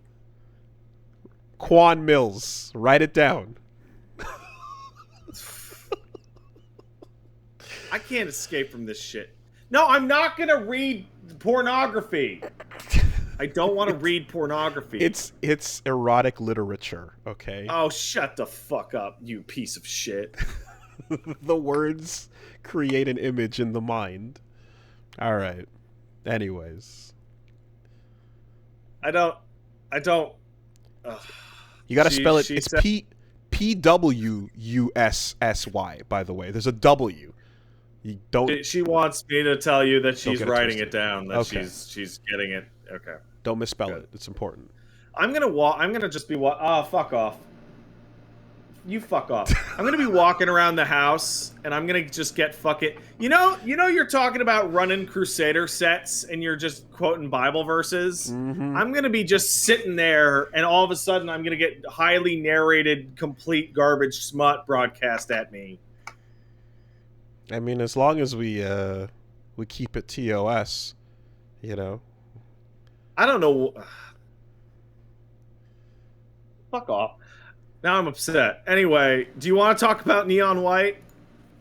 I mean, it's either that or I go into the summary of the book right here about Nashana Nunu Spearman, a local Chicago native that lives her life one simple motto at a time: use what you got to get what you want. Nashana Nunu Spearman. She's a certified bad bitch that knows how to use her honey to make money.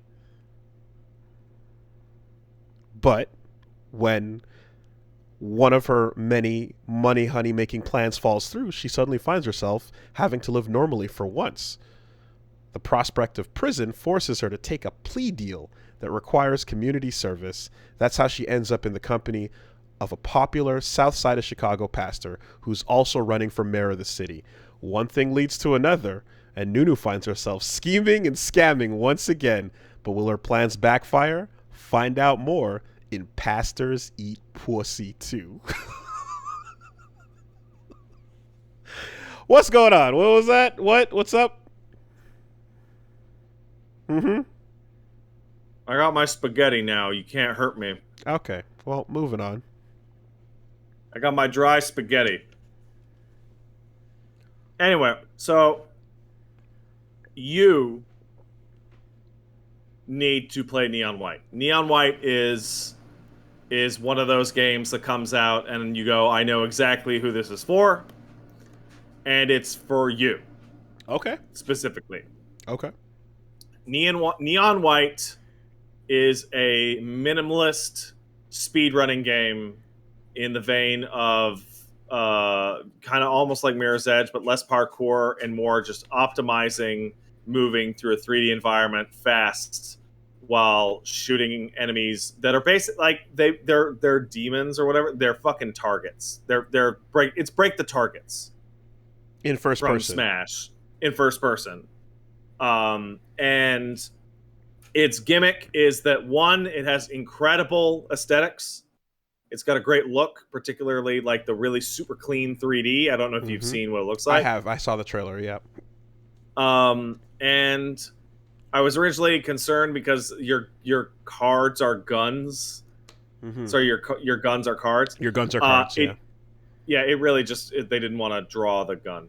Sure. They wanted it to be clean. That's my takeaway. And it's shoot the gun with right trigger, jump with left trigger because jump is that vital. And then right bumper is use the gun's alternate fire, which uses it up. So with a handgun, it's a jump. With a submachine gun, it is a bomb that you can rocket jump with. With the other submachine gun, it's a stomp that goes super fast. And with the sniper rifle, it's a dash that breaks through obstacles, but also moves you forward 10 feet instantly. Okay. You went straight to gamepad.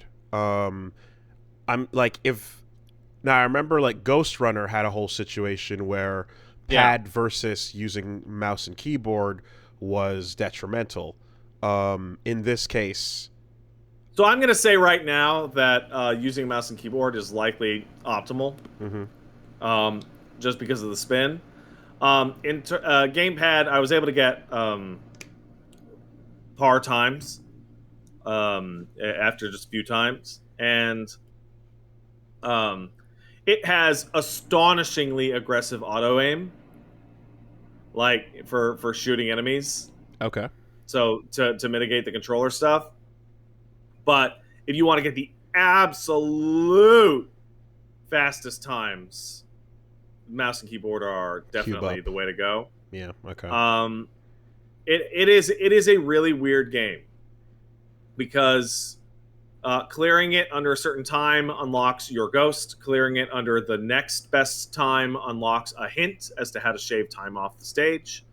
It then unlocks a hidden item in the stage that you can use to do social link style shit with your other fellow neons that really just play out like Persona S links. I'm hearing about some VN, like, yeah, Yeah, relationship it content. jumps between visual novel and speedrunning game.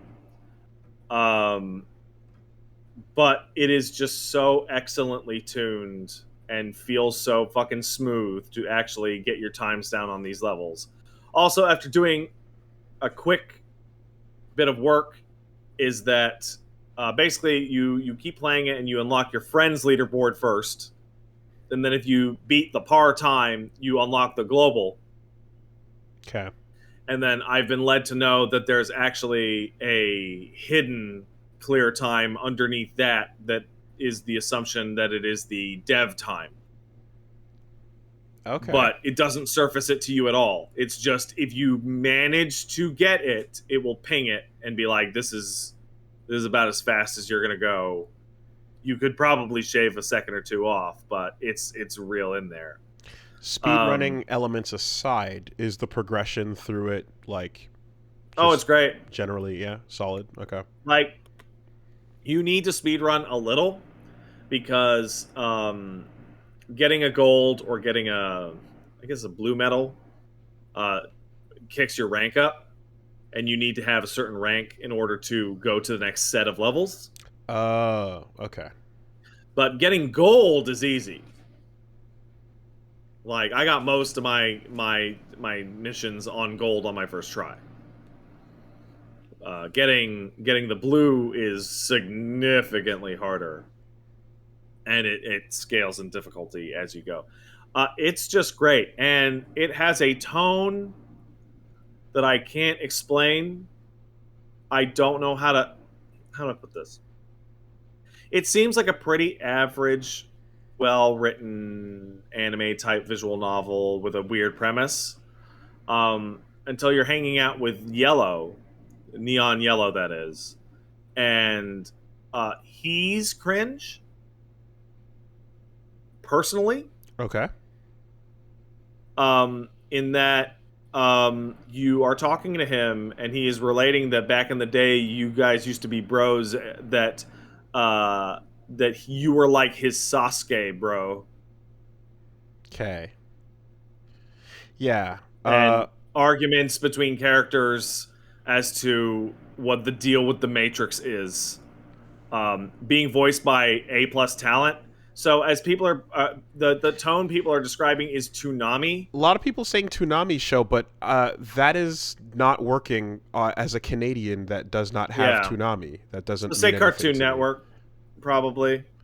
I mean, I've seen Because it as it's the main when character I've is passed Steve through. Bloom, Okay. and it's Steve Bloom doing his best. Dude, I was in Cowboy Bebop. Okay. Uh, it's really good. It's really excellent. And the music is, I'm not familiar with the artist, but the artist is named Machine Girl. And the music's great. It's fantastic. I can't recommend it to you specifically enough. Interesting. Okay. I mean, the Because I trailer. remember watching you fly through Mirror's Edge, and it's definitely that kind of that core. The trailer piqued my interest. Certainly seemed like it could be something. The cards as guns things was definitely like an odd, bit about it, and it did look like, from what the trailer was showing, at least it was like, like modest budget, doing a stylistic thing. So, yeah, if That's how it sounds, and you're not the only one. A couple other people as well have been like saying like, "Yo, go check this out." I got wind. It seems tailor made for you specifically, Okay. to the point where the antagonist is neon green. Fun. Let's see. I also beat Vampire Survivors. What? Okay. I think I'm far in at this point. Like, I'm now. I think I've done, like, the boss fight sequence that unlocked. In the corridor? Yeah, right? Okay. And then, like, I have access to, like, I guess, like, the new list of weapons and such. I'm missing a few. Upgrade versions of things when I check the achievement list, but I'm getting pretty close to have like done most of it. So the last patch put out a straight up final boss to the game. In mission 5, at minute 30, a actual boss shows up. And dealing with him unlocks the last batch of achievements, as well as the most broken gameplay change the game has made so far, like bar none. You unlock the limit break ability, which lets you keep leveling your weapons up past their cap. Oh wow. Okay. Yeah. Which, say no more. Like that's done. That's done. Yeah. Also, the boss was really easy, which makes me think that the dev calling it the final boss is full of fucking shit. And that 1.0 will actually have the final boss. I have to say that I'm as the little like later sequences started to show up in, you know, characters and shops and such, and the card mechanic, you know, and then that little bit where it like you get a I don't know, I guess like UI like fuckery, you know, Yeah. where you get like it kind of shows off that it's like, okay, I don't. This has way more effort put into it on the back end than it lets on, and I guess the intention was for you to see it and kind of dismiss it as this must have, you know, 4 hours worth of like content at best, and then you just kind of mix and match it. Well, so but it's all backloaded.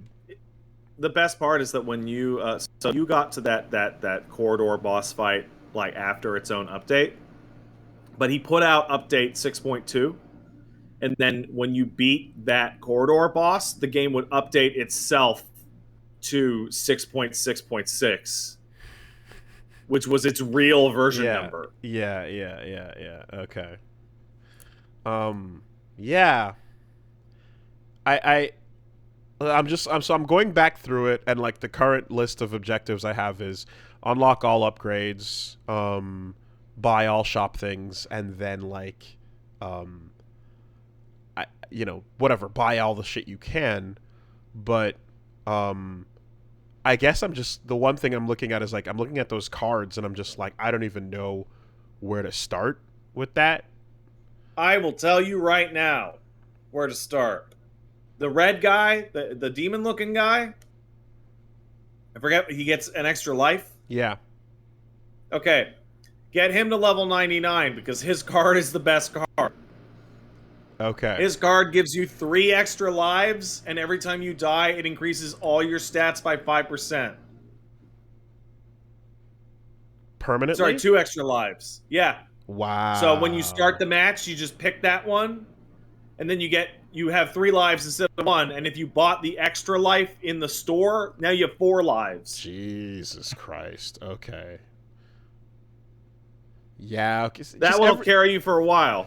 Everything is busted forever. Like, it's just like it's fun how busted it can get. There's one that I recently unlocked that turns off experience. You can't gain experience anymore. Okay. but it turns every single experience gem into a homing tracking missile. So you have shit fighting as you kill It, it shit. it changes the whole fucking game into a Jesus Christ. completely different game.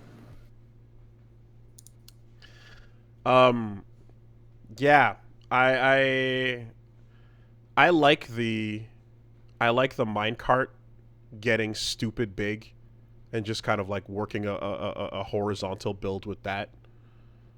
Um, but I Who's your can favorite character?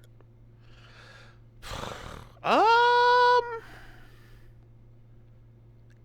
I'd say so. Like the red, yeah. So the demon guy with the the cross is pretty solid with the res, but for like pretty much guaranteed clears, I feel like either the witch with the totally vertical. Song of Mana. Yep, Oh, that you shit. mean Pecorino? That shit's really good, and it lingers in such a way where you can make it active until the next one starts, so it never stops. Yeah, Um, and the old man that starts with garlic is yeah. pretty solid too. He gets a nice rolling Person- start. Personally, I've been in love ever since I unlocked them. There's that whole tier of guys that their special ability is extra projectiles at levels 20, 40, 20, and 40, and 60. 60. Mm-hmm. And for me, like I pick Morte, who's the skeleton, and just Got the bones. like if you want to grab, like, it's really bad for the area one, so it's terrible for garlic, for example, because garlic doesn't have a projectile. But like, you want to see just fucking a shit zillion rune tracers firing off simultaneously with just the stupidest goddamn amount of axes firing out. Like, oh, the panda's good too. Yeah, you guys are right. The panda's really strong also. What's the point of the forest? Which forest? The level that's just all plants. It's kind of just like a passive, almost like training. I think level. it's actually labeled as a bonus level. Yeah, it's a bonus level. There might be Secret in there. a secret. I mean, but the bonus levels just seem super weird. Yeah. Okay.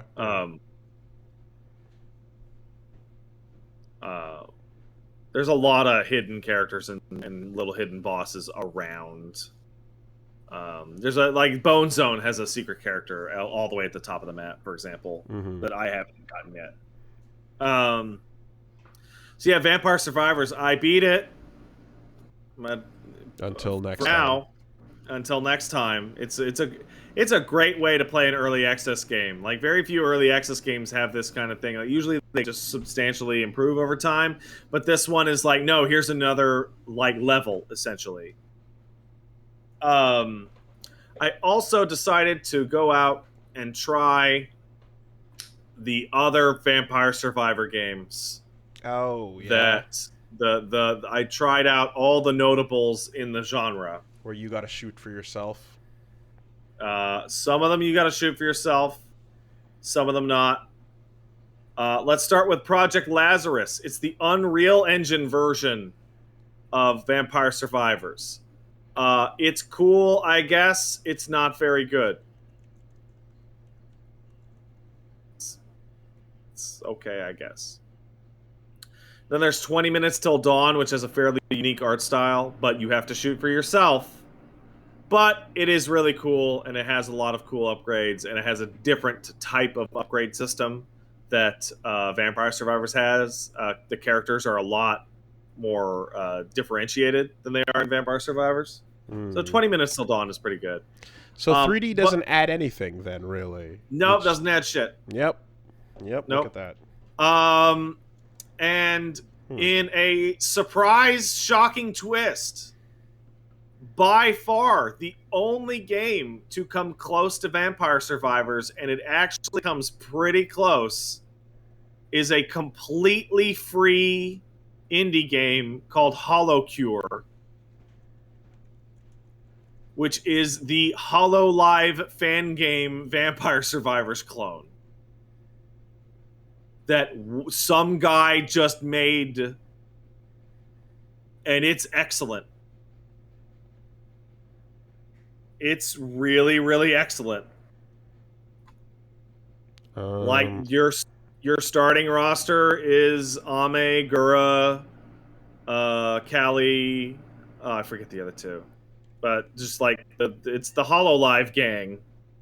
Um, and every single goddamn thing in it is a Hololive reference, which I don't get. And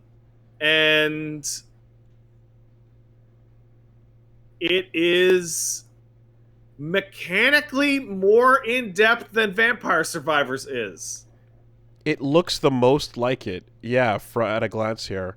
So it's really unashamedly, hey, I like Vampire Survivors. But it's made by the sprite artist for River City Girls. Okay, that explains a okay. lot.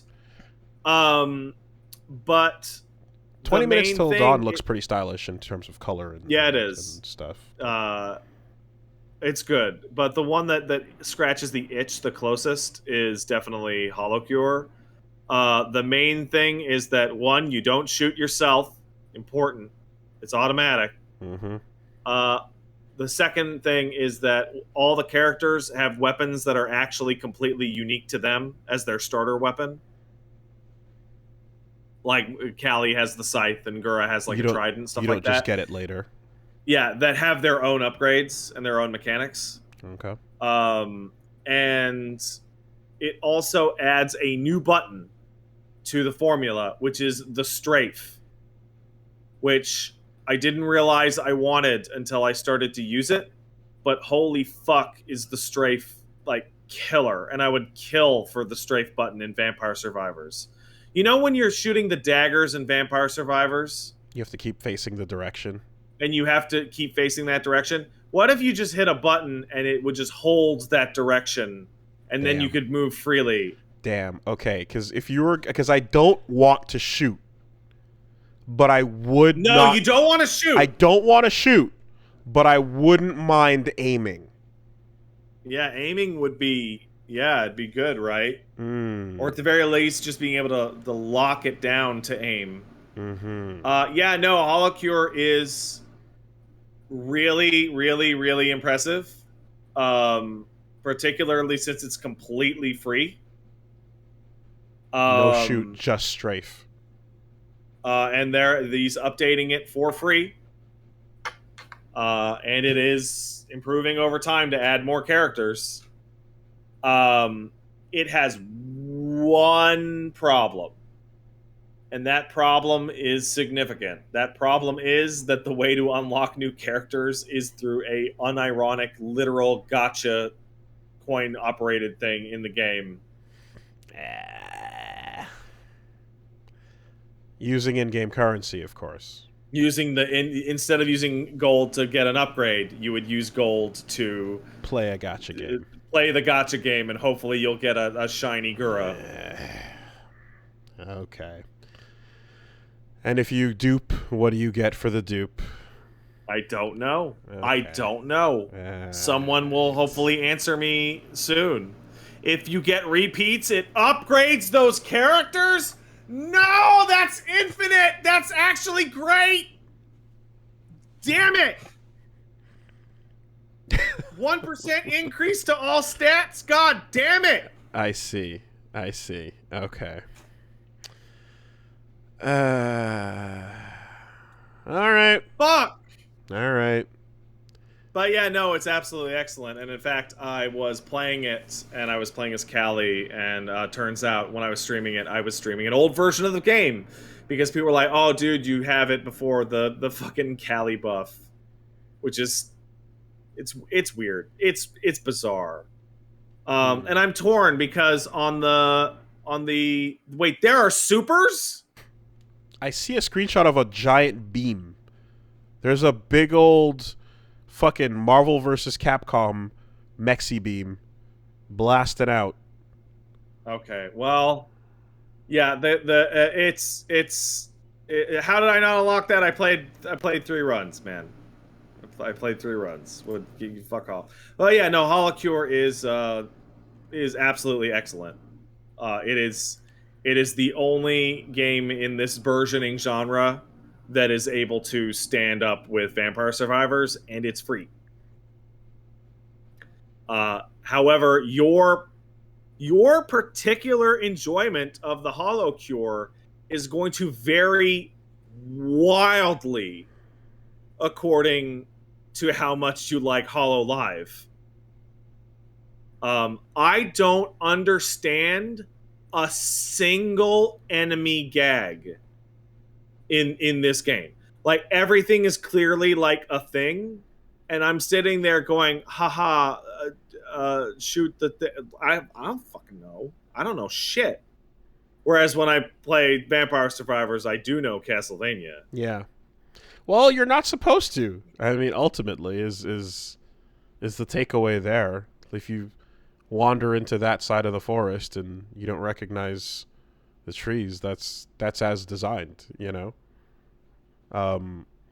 But what you are supposed to recognize is when you get a game over screen, even the font they use on the buttons is identical to Vampire Survivors here. Like, yeah, it's it is it's not pretending. Unequivocal, like, this is a fan game of not just the Hollow Live girls, but also of Vampire Survivors. It is absolutely, I want to. And the other thing is the game only has one stage right now. It's actually like almost brand new. Oh, like I want to say it's like 6 weeks old. Oh, that's not a lot there at all then. Oh, okay. Yeah. So do you have to aim in the 20 or 30 seconds, 30 minutes to survive? Yes, you do. You have to aim. Do you have to aim in Project Lazarus?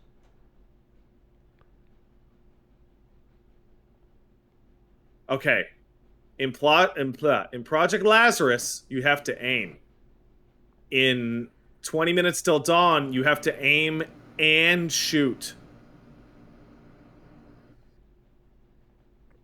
Is it even really a Vampire Survivors genre game if you have to aim and shoot? It very clearly is. But okay, it is, like, I genuinely believe 20 Minutes Till Dawn would be a much better game if you didn't shoot the gun yourself. If they just removed that button and it was automatic. Oh god. We're now arguing for the cookie clicker mechanics. Like, that's what it's become. Like, I think, so this is going to sound crazy. I think Holocure adding a super and the strafe button is the absolute maximum, most mechanical complexity you can go for. Mm-hmm. Like, your dodging ability is what is tested when you play Vampire Survivors, right? Your ability to graze and move and, you know, navigate the defensive aspects of bullet hell. Selectively timing a bomb is okay. It's adding some input, you know. It's and the strafe is in fact solving a problem that, like you said, I didn't know I would want that, but actually firing the gun, I'm not down. That's not what I play these games for. That's not what I'm tuning in. Firing the gun actually sucks. In like I'm playing 20 Minutes Till Dawn, and I'm like, this is a really cool twin stick shooter, and I'm just constantly annoyed that I'm having to shoot the gun at all. Yeah, no, I want brain off. If I want to do brain on with this type of gameplay, I will go play Enter the Gungeon. Sure. I'll go play any classic shmup. You know, I'll play Nuclear Throne. I'll play, you know, whatever. I want to move my little character and have lots of things on the screen. Yeah, that is all. That's exactly it. I'm still working on Zero Ranger because it's fucking excellent, but it's also fucking hard, and that is when I want to legitimately test my skills and push it to the limit. When I want brain off, fuck you, auto fire, shut up. Okay, those are the comparisons. I like the sound of the strafe button, as you said. I like that, you know, but the fact that there's only one stage tells me to wait wait for So now. they focus a lot more strongly on adding characters than stages. And the characters in Holocure are significantly different compared to the Vampire Survivors one. The Vampire Survivor ones, they have their little perk Hmm. and they have their starting weapon, Other people can but get all of that as well. the Holocure thing is like they have their weapon which is unique, and then that weapon has its own unique upgrade path unique to itself.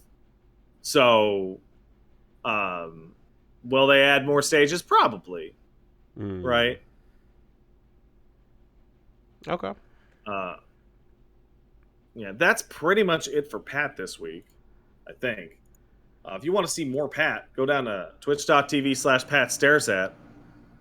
I'm going to be playing Minerva's Den, the Bioshock DLC. I'm going to be playing a new horror game called Madison. More I Somnium Files, which is hit the absolute absurdity with the number 6 that I don't even want to talk about it anymore. And on Friday, I'm planning a fucking I don't give a shit stream. So I don't know what the fuck I'm going to do with it. It's probably going to be a bunch of bullshit. Peach will probably be here also doing some bullshit. I don't know. So show up for that on Friday. Also, I forgot that I beat BioShock 2.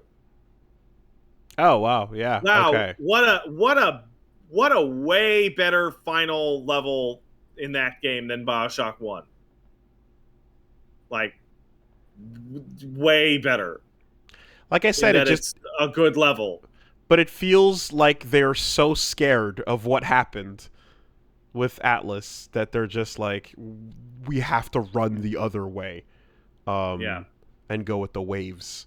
And Yeah, well, you know what? Final boss being like a wave of a shit ton of enemies, considering that that's been a normal gameplay, like protecting little sisters thing, like that's fine. That's that's fine. Um, I mean, I came to learn about the struggle of like FPS bosses. Like after that, I didn't know that that was a genre problem for such a oh long man, time. we were talking about. I was actually specifically talking about like immersive sim bosses, but FPS bosses has that problem like even worse. Mm-hmm. And Like that system just like is so tough to make good bosses in. I mean, and like, wasn't that the era of like articles like it's time to do away with boss fights because Yeah. they were just because like you're just talking about playing FPS games and not like rad shit where there's Well, great no, bosses. it's because that was the 7th generation, and so you had games like Mass Effect and Bioshock and Arkham totally dominating the conversation. Right, and so you're And talking about Joker and Atlas yeah, and and it's like, oh Human no, Revolution. and no one's talking about Devil May Cry or Right, right, Bayonetta. right. That was during the era in which Japanese games just sucked, dude. You remember that? Mm-hmm. Mm-hmm. Well, yeah, it aggressively runs the other way from the problem, but I guess I'm just like, the ideal for me would just be like a not shitty boss as opposed to Yeah. like the safe wave, you know. Well, So they do have a double boss fight against the big sisters prior to that, mm-hmm. which is actually pretty good. But yeah, no, they don't have a. I like it. Like my feeling on it was just like, yeah, all right, fine, you avoided the Mhm. problem. Um, I would have liked something like just again a good set piece into boss, you know. But if you can't, and you're like, this is outside of our ability, then you know, all right, yeah, that'll do. But It's I enjoyed it either like either way. Like and again, I was going like Big Daddy build or whatever, but that was how I felt. It was like a bit of a, you know, just a like a bit of a cop out because they couldn't fix what they went with the first time. so Bioshock 2, to my knowledge, right now. Congrats! It's easily the best Bioshock game because it's better than Bioshock 1, and boy, is it a lot better than Infinite. But what's even weirder is that I've been told over and over that the DLC campaign, which is like 4 hours long, called Minerva's Den, is unironically the best part of Bio Yes. 2. Yeah. And so it's like, cool. The best Bioshock game is the DLC campaign Yeah. from the second game that wasn't made by any of the original devs. It's almost like a New Vegas situation. It was the multiplayer team that did Minerva's Den.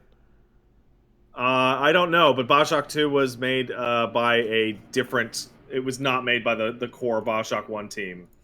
Bioshock 2. Let's find out. Because It that's was it was developed by 2K Marin okay. instead of 2K. And so like, Hmm. good job, everybody.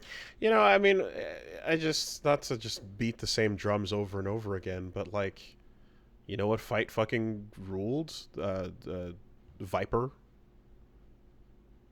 Viper Yeah. was awesome. Yeah, Viper was good. I don't know. Like, it's not impossible. It's not it's not something that it's can't not be done. impossible. Like, hey man, I really, really loved Doom Eternal. I did not love any of Doom Eternal's boss fights.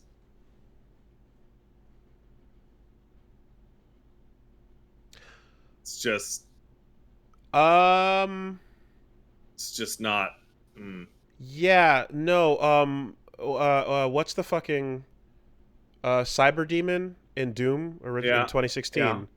was like probably Yeah, that was the best one. that was the height of that. I'd say Cyber Demon was fucking super cool. Icon of Sin was terrible. Just awful. And I take it then that DLC doesn't get close with that either. Oh no, in fact, the final boss of the first DLC in Eternal is terrible. Just awful. Fight the boss while ads float in and the environment randomly changes how dangerous it is. Like laser walls and burning floors and awful. Awful.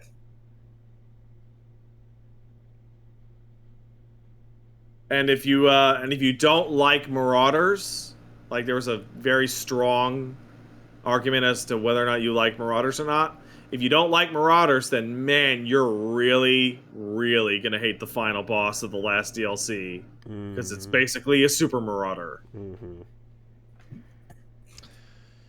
Okay. Well, anyway, the point being that like examples exist of like the Yeah. good ones, So Yeah, anyway, if you want good content, bored with your life or whatever, go down to the twitch.tv/PatStaresAt. I'm going to do a show. It starts at 4 p.m. on the Pacific time. That's 7 p.m. on the Eastern time. I don't know what it is on the British time. I don't really care either. all right.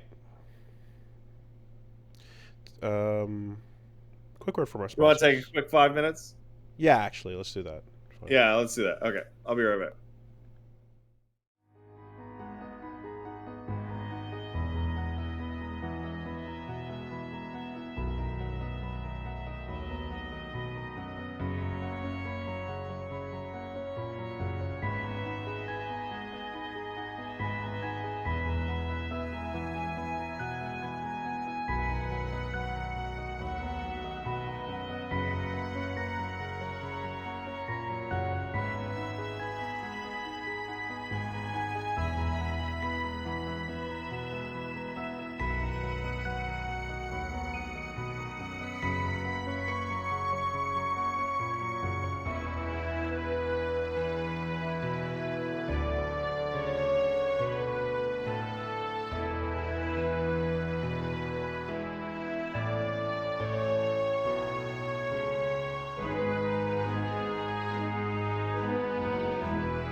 Alrighty. Quick word from our sponsors. Let's talk to you about ExpressVPN. I love you, ExpressVPN. Can I kiss you? You cannot, but if you keep yourself anonymous and safe from trackers, then that's good enough. That's a sign of affection. Okay. Thank you. Yeah, so basically, surveillance profiles and data harvesting and such are things that Geo-blocking. get sold, packaged, and shipped off these days. And of course, that stuff, that data that you put out by, just showing what you're interested in clicking on, of course, then is valuable to all kinds of advertisers and who knows where it's going, who knows what they're going to do with it. Don't steal my data. Stop it. So ExpressVPN is one way that you can help solve some of that by hiding your online presence, hiding your IP address, hiding any unique identifiers that allow them to match your activity. And of course, as discussed, it's for me, it's as simple as popping it on to watch things that I'm not allowed to watch otherwise. That is a great benefit. But yeah, getting tracked sucks. So that's a secondary benefit that you should also be concerned about. If you don't like that and you want to get I yourself, don't like it. You want to get yourself. I wouldn't want to have a tracking device in my penis. Why would I want to have it in my phone or internet? Okay, well, it didn't have to go there. It could have gone in a bunch of other places. In fact, it might have. I didn't put it there. No, it could have been more conveniently hidden in your butt, but Is that more convenient? it's more hidden. Be harder to find. Is it? Well, one would assume. It's a good question. I mean, if it's cold enough, maybe the circumstances might be comparable. Yeah, maybe. But importantly, more than that, is I don't want to have my internets tracked. If you don't like, if you do, then if you want to get hey, let's try that again. If you don't like big tech tracking you and selling your personal data for profit, you can visit expressvpn.com/superbeast right now to get 3 months of ExpressVPN for free. That's expressvpn.com/superbeast. expressvpn.com/superbeast. Thanks, ExpressVPN. No weird hiding spots to stick any trackers. It's all digital, man.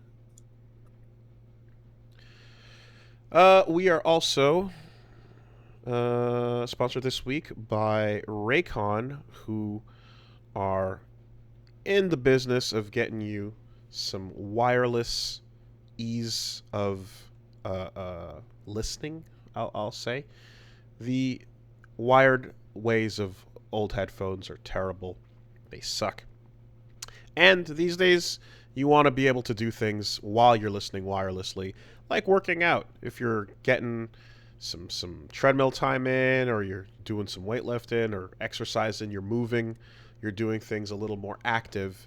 You don't just want wireless headphones, you want some that'll stay in place and not pop out right in the middle of your super hype final moment of like triumph before you hit the top of the rocky staircase or Hey, man. do that final rep. I'm wearing wireless headphones right now, but sometimes because of the stupid nature of my work on the internet, I gotta plug the headphones in for console stuff. And every time I do that, I'm horribly bummed out by what an overall annoyance it is. And I move, and then the cable makes a fucking noise. It's a pain in the ass. Being tethered to things is just terrible. It sucks. We don't need that anymore. So, Raycon, they got fitness earbuds to get you out of that wired life and also get you some snug fits that'll stay in place while you're being active, while you're moving around. You don't have to worry about that pop and drop of the loose fits onto the ground. And of course, they're developed as well to fit better, last longer. 54 hours of total battery life, nearly double the battery life of other brands on the market. That's a while. 9 hours of playtime. You're gonna get to keep them in your pockets, ready to go for a couple days, is what that says. That's pretty solid. You remember having your shitty earbuds in your pocket that had the wire, and you got to pull them out to use them, and they just be a goddamn bramble of thorns, I mean, impossible you to use. had a habit of swinging them around like a flail. Yeah, and no one liked that. No one no. liked that I did that. No, it sucked. I hated it. So don't enable that. Don't enable people to do that. Get Now's them the perfect time. Raycon so that if they want to be an annoying shithead, they have to find a new way. Exactly. Is that a fly? It looked like it was. Now's the perfect time to pick up a pair of Raycon Fitness earbuds. Right now, our listeners can get $20 off, and if you go to Raycon.com, excuse me, that is incorrect. Let me try that again. From the top, it's the perfect time now to get a pair of Raycon Fitness earbuds. Listeners can get them for $20 off if you go to buyraycon.com/superbeast and you use the code on the page. It'll unlock an additional 15% off. So that's buyraycon.com/superbeast to get access to this limited time offer. Thanks, Raycon. Thanks, Raycon. This week, the podcast is sponsored by Bombas. Oh, hey, Bombas. These are the folks whose mission is simple. Bombas is looking to make the most comfortable clothes ever and to match every item sold with an equal item donated. So when you buy Bombas, you're also giving to someone in need. They have designed socks, shirts, underwear, and all of that to be clothes that you can't wait to put on every day. Everything they make is soft, seamless, tagless, and has a cozy feel to it. I would let this dog wear Bombas socks because they're good enough for him. It's important. He is my child. Soft, seamless, and tagless is important. I can't believe that we've spent the entirety of clothing wearing stuff that has weird paper on it that is like, okay, so those are the washing instructions, but also once you know how to wash them, you're going to have a bunch of annoying paper sticking out and rubbing your skin and irritating who knows.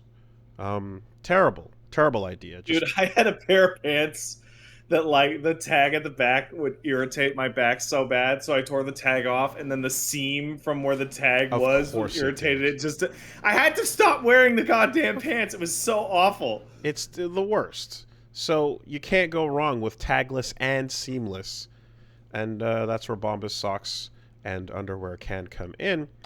And of course, they're also designed to be snug fits that don't fall down. They're not gonna, loosen and drop. So get yourself some breathable, perfect fitting socks, shirts, and underwear. And of course, over the course of their drive, Bombas customers have helped donate over 50 million items of essential clothing. So go to bombas.com/superbeast and get 20% off your first purchase. That's BOMBAS.com/superbeast for 20% off. Bombas.com/superbeast. Thanks, Bombas. Thanks, Bombas. And last but not least, this week the podcast is sponsored by DoorDash, who... DoorDash, I'm hungry. I'll give food now. You know, I have seen new restaurants in my area pop up on DoorDash that I did not know were around. Hot new restaurants in your area. Waiting for your order. Percentage X underscore Y local restaurants waiting for you. Uh, yeah, It's been proven to be the best way to eat. It's kind of crazy. Right here, there's new restaurants open in Montreal, Quebec, Ahuntsic, Laval. Yeah. Anyway, the no, it's I saw some stuff pop up that I was like, oh, what's this? And I was like, that's new. I didn't know what was going on. And then you kind of browse and like, there's some new places that are open, and you know, I was like, oh, let's try out some new stuff, and I did that. And then next time I was out and walking around, I actually saw it, and I was like, oh yeah, there's that place. I liked it. So now we know where that is, and I was like, I wouldn't have known otherwise, you know. And that's the benefit of. There's always new food being added to the DoorDash. So even though you've got all your favorites, local go-tos, and the chains that you love, the mom and pops that you keep around, as you get your food delivered straight to your door, contactless delivery still an option, of course. But with all that, you also, can see some new stuff and get a little experimental. I'm one of those people that likes to try something new on the menu. You know, I like to expand my horizons, and yeah, it's good for for me. that. It's I try something new, and then I try something new, and I'll keep going right up until I hit something I don't like, and then that's the end of that experiment. And then right back to Old Faithful. Yes, there you go. So that is the perfect opportunity to see what's going on in your area, see what hot local restaurants are available. And of course, we're talking over 300,000 partners to choose from, as they are available everywhere. So everywhere, food. Everyone eats food. It's a universal thing. So right now, for a limited time, our listeners can get 25% off and 0 delivery fees on their first order of $15 or more when you download the DoorDash app and enter the code CASTLE. That's 25% off up to a $10 value and 0 delivery fees on your first order when you download the DoorDash app in the App Store and enter the code CASTLE. Don't forget, that's code CASTLE for 25% off your first order with DoorDash. Subject to change, terms apply. Thanks, DoorDash. Thank you. Alrighty. You know, Wooly, you mentioned something about pants, and I'm having a bit of, this is a bit of my week, but I forgot. I'm having a bit of a pants problem. Most of the pants I'm wearing right now. Yeah, you can't tell? No. Okay, good. They could be fucking off. Yeah, I mean, no, I got pajama pants on, but that's different. I lost 40 pounds over the past 2 months. That's a lot of pounds. Yeah, which is giving me a pants problem. In that my fucking pants are falling down off my fucking still fat but not quite as fat ass. Congratulations. Which has put me in the bizarre position of no longer fat enough to hold up pants with girth, but still slightly too fat for most belts I would buy at the store. That's why you go with the elastics. Yeah. That's the all adjustment way to go with it. But yeah, I'm in this weird space where I lost 40 pounds and I'm standing in a store looking at belts, and despite being numerically thinner, I felt more embarrassed about my waistline than I have in years because I'm looking at the number. I mean, that's a good problem to have, of course. It's a better problem to have than the alternative. There was I'm gonna tell this story. Oh boy. There was the moment that I was sitting there, and Paige and I both were like, "No, gotta cut down. Nope, this has gone too far." And it's the time I got down. It was last winter when I sat down and had to go somewhere, and I went to go put the seatbelt across, and it was like, "No." Mm. And she's like, "Are you serious?" And I'm like, hold on, I got this. And I sucked it in, and I like tilted, and I got it, and we were both like, "Oh no, this is no longer like, haha, Pat, you should lose some weight. I care about you. This is internal actualization of, oh no, I'm a fat bitch." There's always a catalyst. Yeah. And that's the moment where you either, you make or break. And the decisions you make in that moment when the seatbelt will not click, Yeah. that's important because I'll tell you, the next step is straight to the drive around Walmart shopping seat. Yeah. That whatever that thing is. Straight to the wagon. Straight to the hover round whatever thing, Yeah. Just yeah. So I will clarify, my darling wife never actually told me to lose weight. She always said to eat healthier, which is related, right? But people are asking, 40 pounds in 2 months. How'd you do it? Well, I moved away from a place that made me sad. That's step one. And then I went somewhere where I can walk around all the time in nice weather, and it's pleasant outside and nobody mean to me. So I get my steps in. And then I live in a place and under a system in which my wife tells me what I'm allowed to eat and why I can't have extra tart. I think that last one does a lot. It helps a lot. Mm-hmm. It helps a lot. Mm-hmm.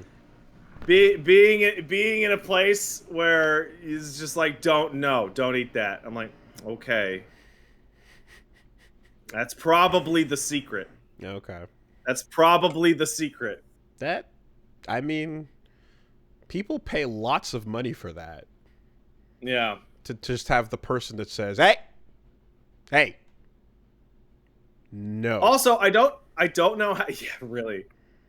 I don't know how much of it matters, but I'm also completely off of energy drinks. I have Okay. one a week. Okay. And it's usually on this show. I don't have one today because I had one yesterday. I've switched all the way over to tea. That's pretty fucking healthy. Okay. So yeah, that's cool. But I don't know. Hey, Wooly, you've gone up and down a couple pounds over the past 10 years, right? Mm-hmm. But there's something that I'm running into that feels really almost disassociative, in which I'll come onto the show and people could see me, right? And they go, "Oh, I haven't been here in a couple months. Has Pat lost some weight?" And I'm like, "Oh, that's nice." But then I look at myself, Mm-hmm. and it's literally exactly the same. Mm-hmm. Like, identical. Yes. And like, I see no difference. Yeah, that is. I mean, so there's two things. One, a flattering camera angle, lighting, and such will sometimes give a perspective of being more bigger or smaller than you actually are. Yeah. And I remember people would make those remarks when there was a time when I wasn't fluctuating at all, and I would still get like, Right. "Oh, like something's changed," and it's like, no, it's just the camera. It's really the same shit.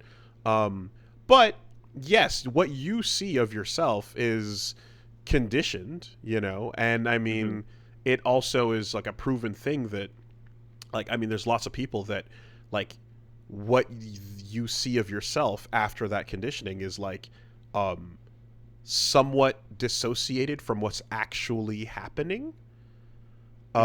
So for example, I know I learned about how for some people, for example, like that have like eating disorders, a lot of the time, there's a test that was done where they take a picture of your full body and then stretch it out to ridiculous 1000% width.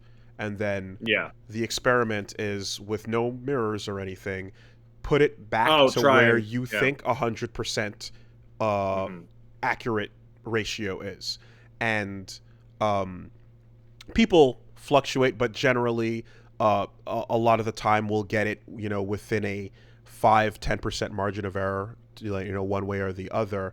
And something that popped that was notable is that, like, for example, people with eating disorders a lot of the time ended up seeing 30% above the dysmorphic. expected amount. So you would see like Now, 130% as the expected target. So like that's something where it's like that's actually what they're adjusting it to. So you see things differently. I will say, well, that rings true. And the other thing is that I saw somebody say it's almost like you see yourself every day. Mm-hmm. Like, instead of a gradual change, instead it's like, for most people it's like, oh, I haven't seen you last week or whatever. You mentioned eating disorders. I don't think I had an eating disorder. I mean, it's just like, all I can think of is that if I got sad, my mom would be like, here's a cookie, and then the cookie would make me happy. Mm-hmm. That's normal, right? I mean, yeah, I would say so. No, not to imply that I thought that was the case. It's just more of an interesting thing about how our self perception can be warped sometimes. And then when I was an adult on my own, and if I got really sad, I was like, wait a second. If one cookie makes you happy, what if you ate 400 cookies? You'd be You'd 400 be times so as happy. Oh my god! It's just math. It's just that. math. I mean, that's just straight up right there. Yeah. But yeah, no, losing weight's weird. It is. You know, I do feel a little different though, because I remember walking this dog, and me and the dog would get back to the house, and we would both be like, like both of us, like a pair.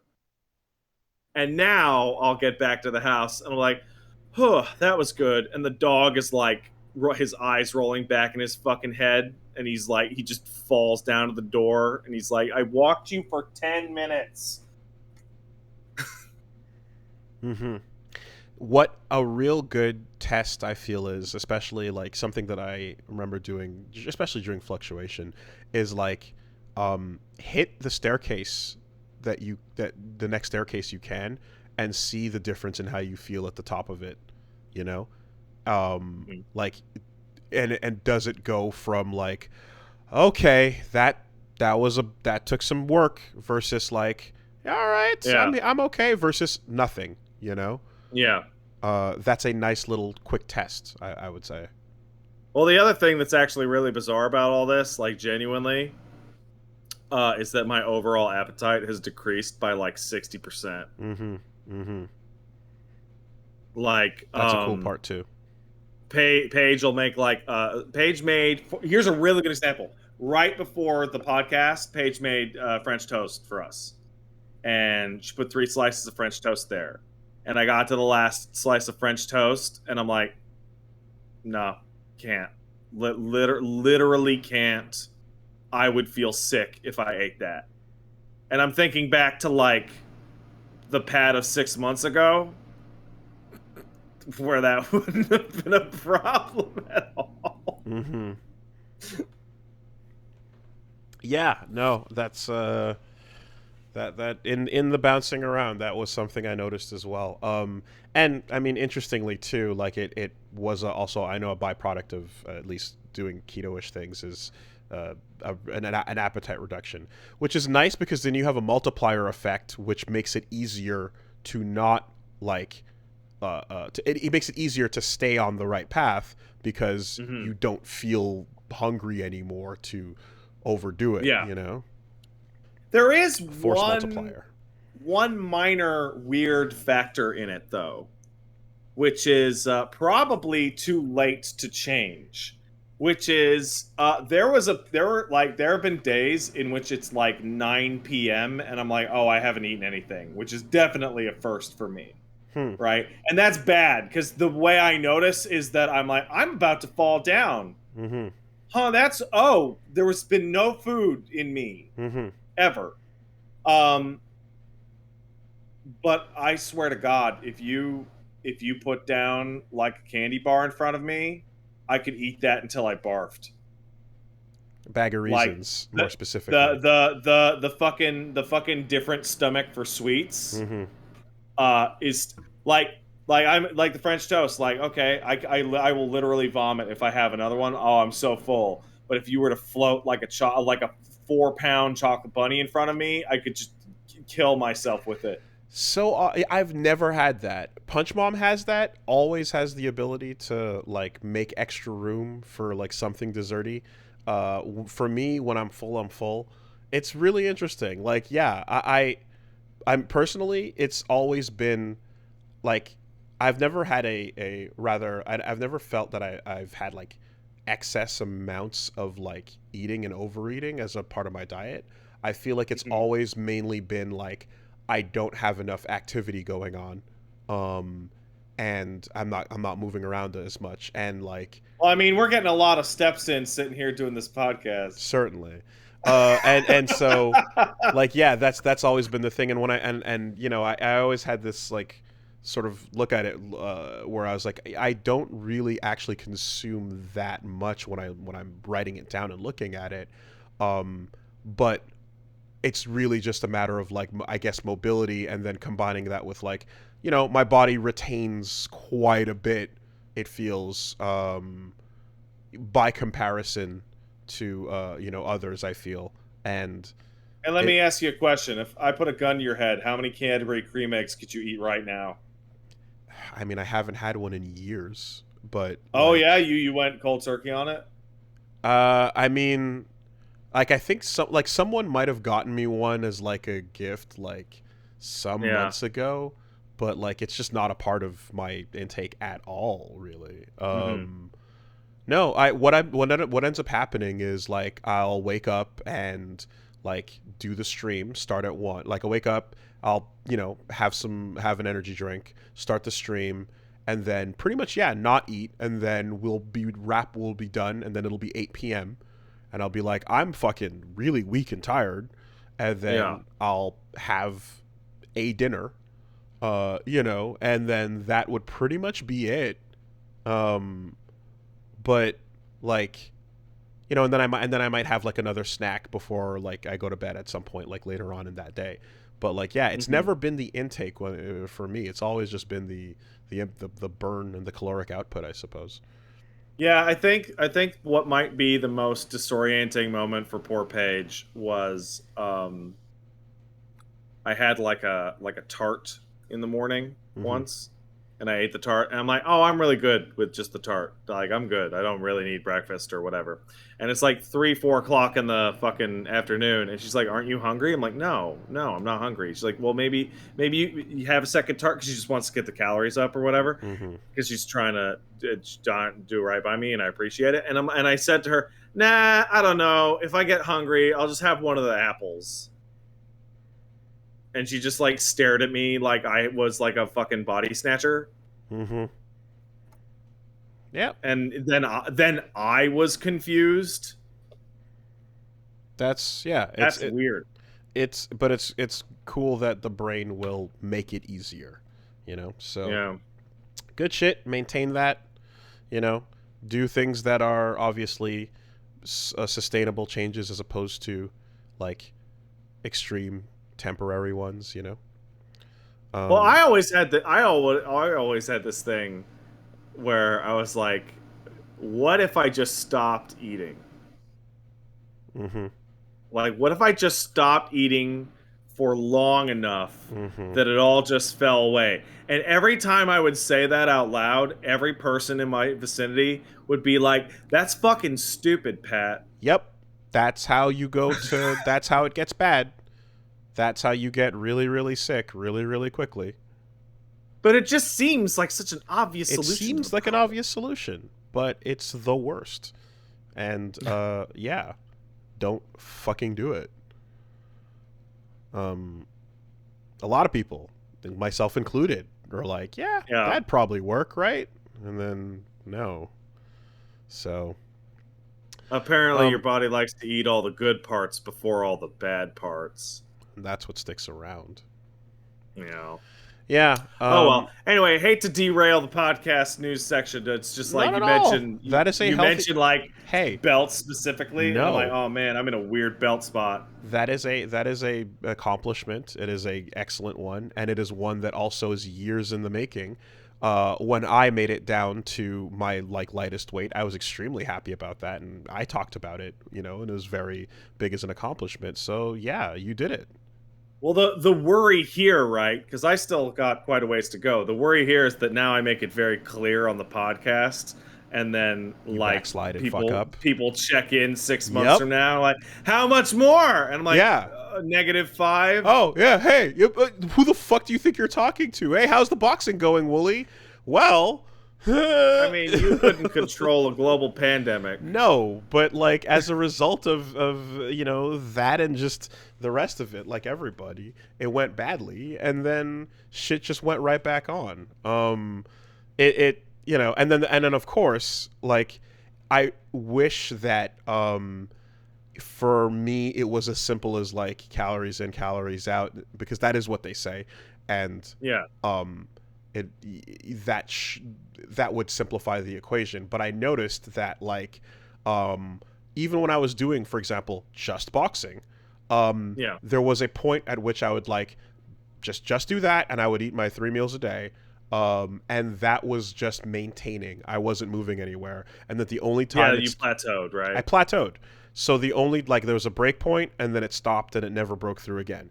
So I realized, like, the only time I actively started losing weight was when I was doing boxing 3 times a week and running every single morning and doing my macros on counting my calories on the tracker. And that's a lot. And that is what it took for the number to go down and to stay going down. So one step missing from all of those equations means plateau, which doesn't seem normal, but it is what I observed over the course of years of trying this out. Mm-hmm. So that's what I need to do to get there again, is get all 3 of those systems in place, which, as you said, is quite a lot, especially considering the work schedule. So that's what it's going to take. But yeah. What if I just got a big rubber band that rubbed my tummy like this? Jiggle it on a machine. Jiggle yeah, it. Would that do it? God, if only they worked. Just what about that? What about that electrical pad that you slap on that just shocks your abs? Shocking your muscles. Yep. Oh my god, that is. I mean, if you could get like giant ripped fat abs on top of your fat, that'd be awesome. Oh, the E-Honda? That'd be so cool if the electric shocks just did that. But yeah, no. Like, that Bruce one Lee's... always bothered me. Like, if this worked, do you think it wouldn't just be the most famous fucking thing in the world? You think you'd be seeing it at 2 a.m. on the goddamn infomercial? It's because they said Bruce Lee did it, and that was all it took for that to stay a fucking 4 a.m. commercial for the last 40 years, Mm-hmm. Anyways, good shit. Keep it up.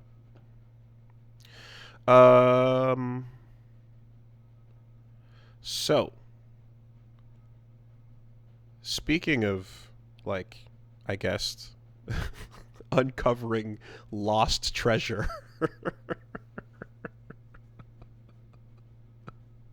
Because your gut went down, so, there's the inner you that's smaller, and we're trying hard. Garou, Mark of the Wolves 2. data disk has been found. Really? Yes. So there were originally leaks about the fact that someone working on the team put out a, a, a sprite sheet a couple years ago that basically said, hey, there was a game in development at SNK called Mark of the Wolves 2, and these were some of the new characters that were going to be in it. And we saw one sprite sheet with some characters, and it looked fucking cool. There was nothing else to be said. We didn't know anything, no details aside from just that one picture, and then the fact that it was canceled, obviously. So an account on Twitter, 2021kduck, has been posting, and a Japanese account that basically put out a tweet saying the data of Fatal Fury Mark of the Wolves introduced in the last few days was excavated from this CDR. It was a CDR left by Mr. K, a Hungry Wolf team programmer who went to Odaiba when the old SNK moved to pachinko development. We've confirmed the temporary new background of Mark of the Wolves 2 and additional patterns for some characters. We'll organize and introduce them. And we have a screenshot of 2 CDRs, a file. Oh yeah, he's just pulling out a bunch of shit. A directory of just what the files are, and then some assets, some screenshots, some just a bunch of sprites. Of course, a lot of shit from Mark of the Wolves 1 in there, but really interesting is some of the layers and work they had for the new characters in Mark of the Wolves 2, including some new Muay Thai kids who seem to be students of Joe Higashi, who's also that's great. A sprite that you can see that shows up, and he's injured. His legs and arms are busted up. He's got a cast on and a crutch on his other hand, and it looks like Joe Higashi's just got super fucked up, but he trained a student, this Muay Thai girl. And kick him with your knees, girl. It's a good move. Hit him with the elbow. Yeah, and some other kind of fun kids. There's this one little dude that looks like kind of like a street newspaper seller. Hear ye extra type of kid. And then of course big badass black guy with the fuzzy coat, King Cobra energy. And then his little he's got like a little side girl, arm candy. 2 dudes in suits. Some martial artist guy in a gi. It was Mark of the Wolves, man. Looks fucking sick, and based on the idea that there's going to be more data coming soon, I hope we can see it. If they put out a complete sprite sheet for the new characters, even if there's no actual code of the game working, that would be more than enough for some Mugen creators to just get to work, you know? I've retweeted it a couple days ago. Why didn't that come out? Well, because it was right at the time when SNK was in the process of dying and becoming a pachinko company. Yeah, that's true. Yeah, that did happen. In the early aughts, they died, and then pachinko license was sold off for all their brands, and then they resurrected as Playmore by having the original people come back and essentially buy the company out when they were part of Sega Sammy Holdings. And I would kill for the Mark of the Wolves too. It would be fucking cool. So yeah, there's some sprites coming out now as well, and you can go check this account out for a whole bunch. But the exciting thing is it doesn't seem like there's a build. I don't think it got that far, but lots of sprites means someone could do something, you know? Could be cool. We're gonna have to just wait and see what comes off of this disc. But shout outs to Mr. K from the Team Hungry Wolves, who understood that, you know, pachinko death is a death worth leaking the real games they were working on out at the time for. So, yeah. That's a strange way to fucking phrase it. If a game company in Japan dies, it doesn't really Yeah. die. It just becomes It a becomes a pachinko pachinko machine. mine. Yeah. That's it. That's what happens when they The officially. circle of life out there is a little different. You know, in America, they file for bankruptcy. You know, and in Japan, the whole company just becomes a machine with a lever on it. Yeah, it's like you see like a salary man, and it's like he's like anamorphing into a pachinko cabinet. You know, and I mean, it's just, yeah, it's rough going because, like, of course, everyone on those teams has the option to stick around and keep working on pachinko games. Oh yeah, do you want to keep working on the same team? I mean, you're going to be working on great new things. Christ. Anyway, so yeah, that's exciting. Blast from the past shit. And you know, who knows? I mean, maybe maybe Yeah, exactly. I know that exact emotion. Just something. something. Come on, Maybe something will happen. I don't know. I don't know. I just like Mark of the Wolves, man. But yeah, 2021 K Duck on Twitter, Japanese account for all those updates. Big excite. That's going down. And then, of course, meanwhile, a few, I suppose, a few cities over, one poor Hideo Kojima is sitting in a theater watching Minions. Yeah. When suddenly his phone starts blowing up. Boy, it must have blown up real big.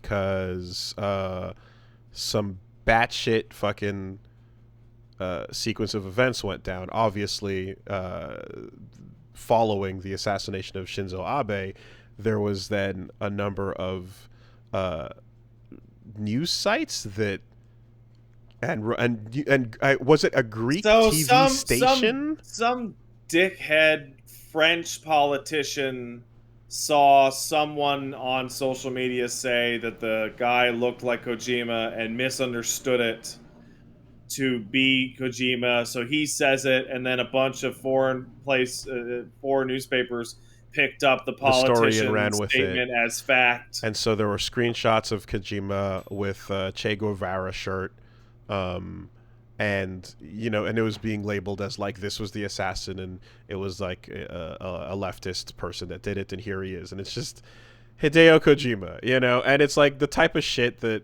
like, the fact that it actually caught wind in publications and went through, or you're just like meanwhile, what he's actually probably doing at the time is like, sitting in a theater watching Minions or tweeting about his salad or whatever other weird mundane things, because like that's kind of just what his account is these days. And so it seems like oh, go ahead. They're talking about threatening legal. They've been threatening legal action over this. Yeah. So Kojipro Productions put out a tweet, basically saying like, you know, they might sue. Given the fact you know that what? This was everywhere. Okay. That's some outrageous shit. Yeah. It's one thing when it's a bunch of random stupid Twitter accounts that are just like, you know, publishing bullshit and lies and misinformation and so on, but then when actual news sites and article and TV stations start running it, they're going like, "Hey, this guy killed the prime minister." There's tons of people who only see that and have no idea that it's fucking not real, and it's running on the news. So there you go. Kojima Productions might be carrying out some legal action about this in the Best of meantime. luck to them, because that's some outrageous, outrageous shit. Reminds me of the fucking Boston Marathon bombing, I think it Mm-hmm. was, Mm-hmm. where local news was like, "We think it's this guy," and it was like it was completely Someone wrong. It else was like entirely. it was Yeah. just some guy that happened to be in a video, Mm-hmm. Mm-hmm. and how that they kind of ruined that dude's life for Oh, over literally nothing. was that like the internet found the person type of No, situation? it was It the was the news. news. Interesting. Okay. Because I know that's happened a couple times where like internet sleuthing has completely found the wrong person in times like that, and then you know, yeah, that shit goes badly very quickly. Um.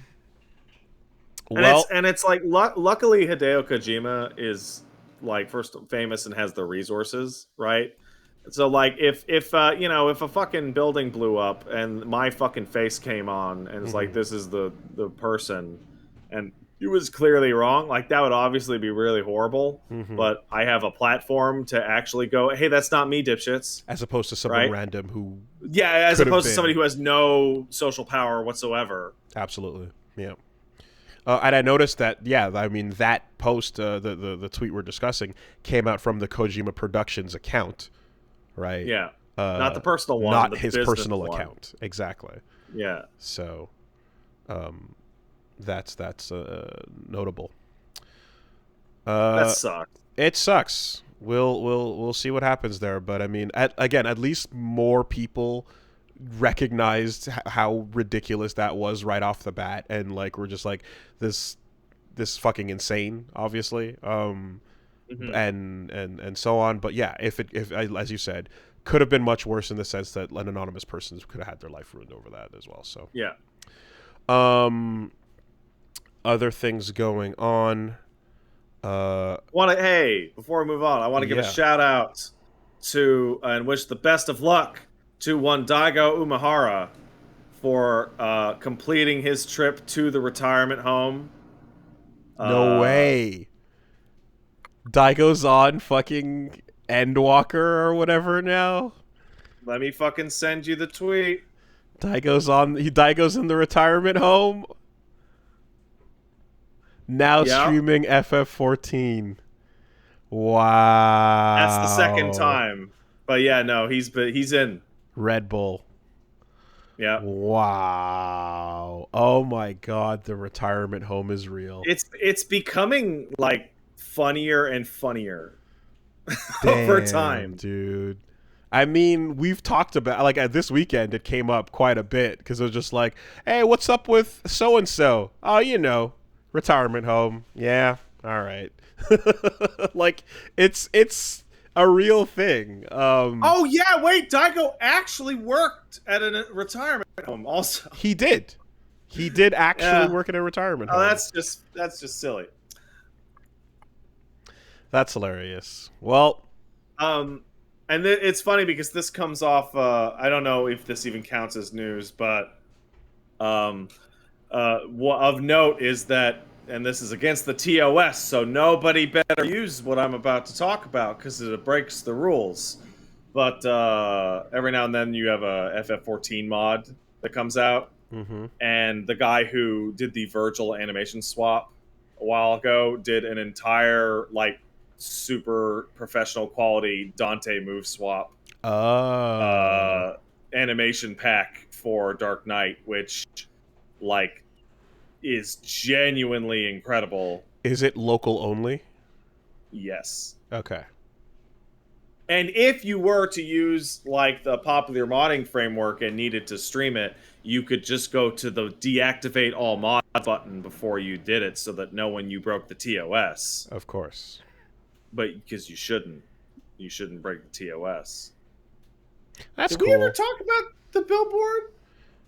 Uh, I don't think so. Oh man.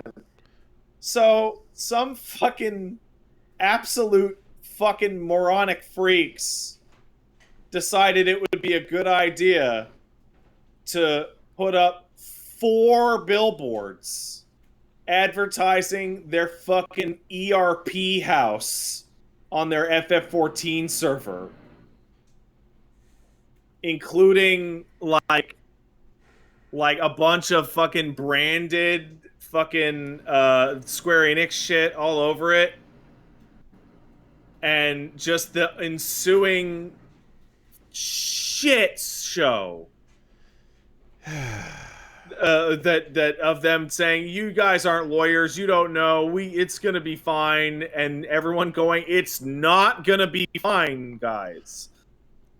What an insane waste of money. That could have gone towards asking Nintendo a question about F-Zero. Right? What the fuck? They're gonna super get sued.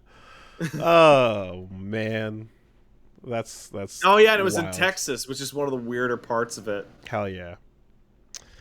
Yeah,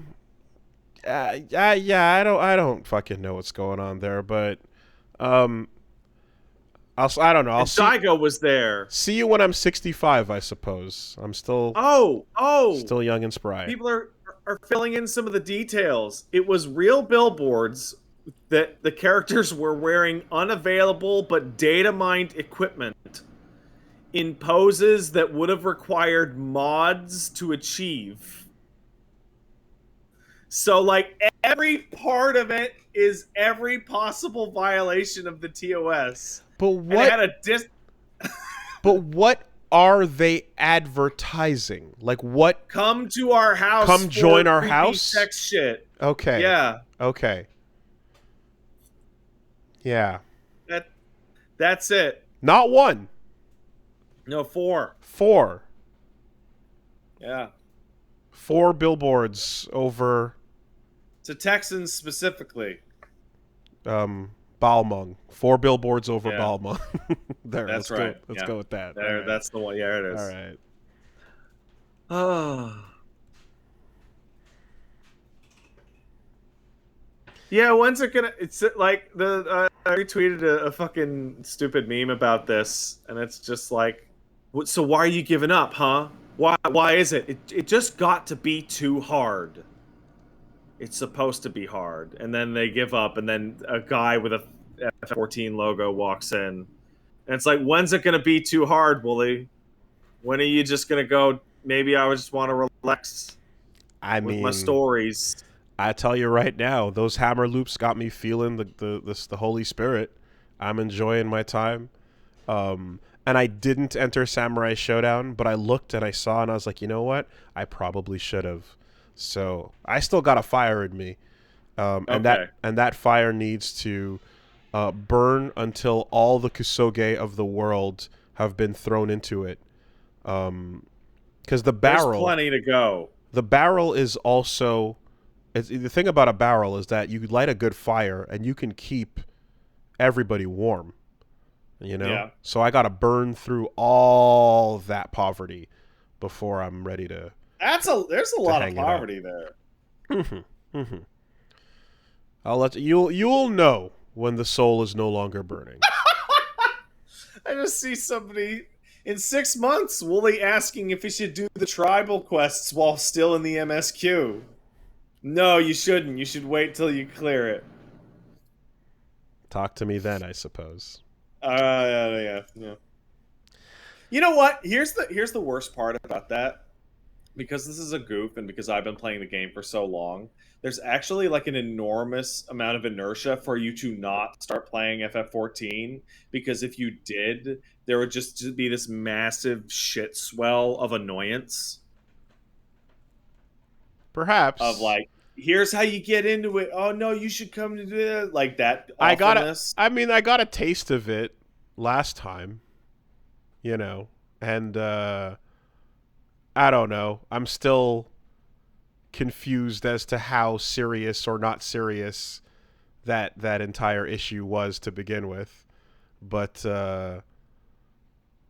it's complicated. It felt weird because you know, in the end, it was a combination of like, that was not a big deal at all versus that was a humongous deal. Oh my God, what did you do? And I was just like, I don't know what to fucking. I mean, you're dealing with a fucking English viewing population of like 5-6 million.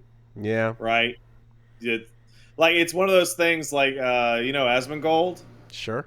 Like so he streamed FF14 and that was one of the things that pushed it in that last Endwalker push.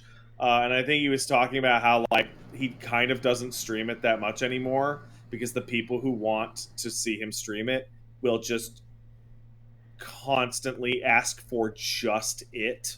Mm.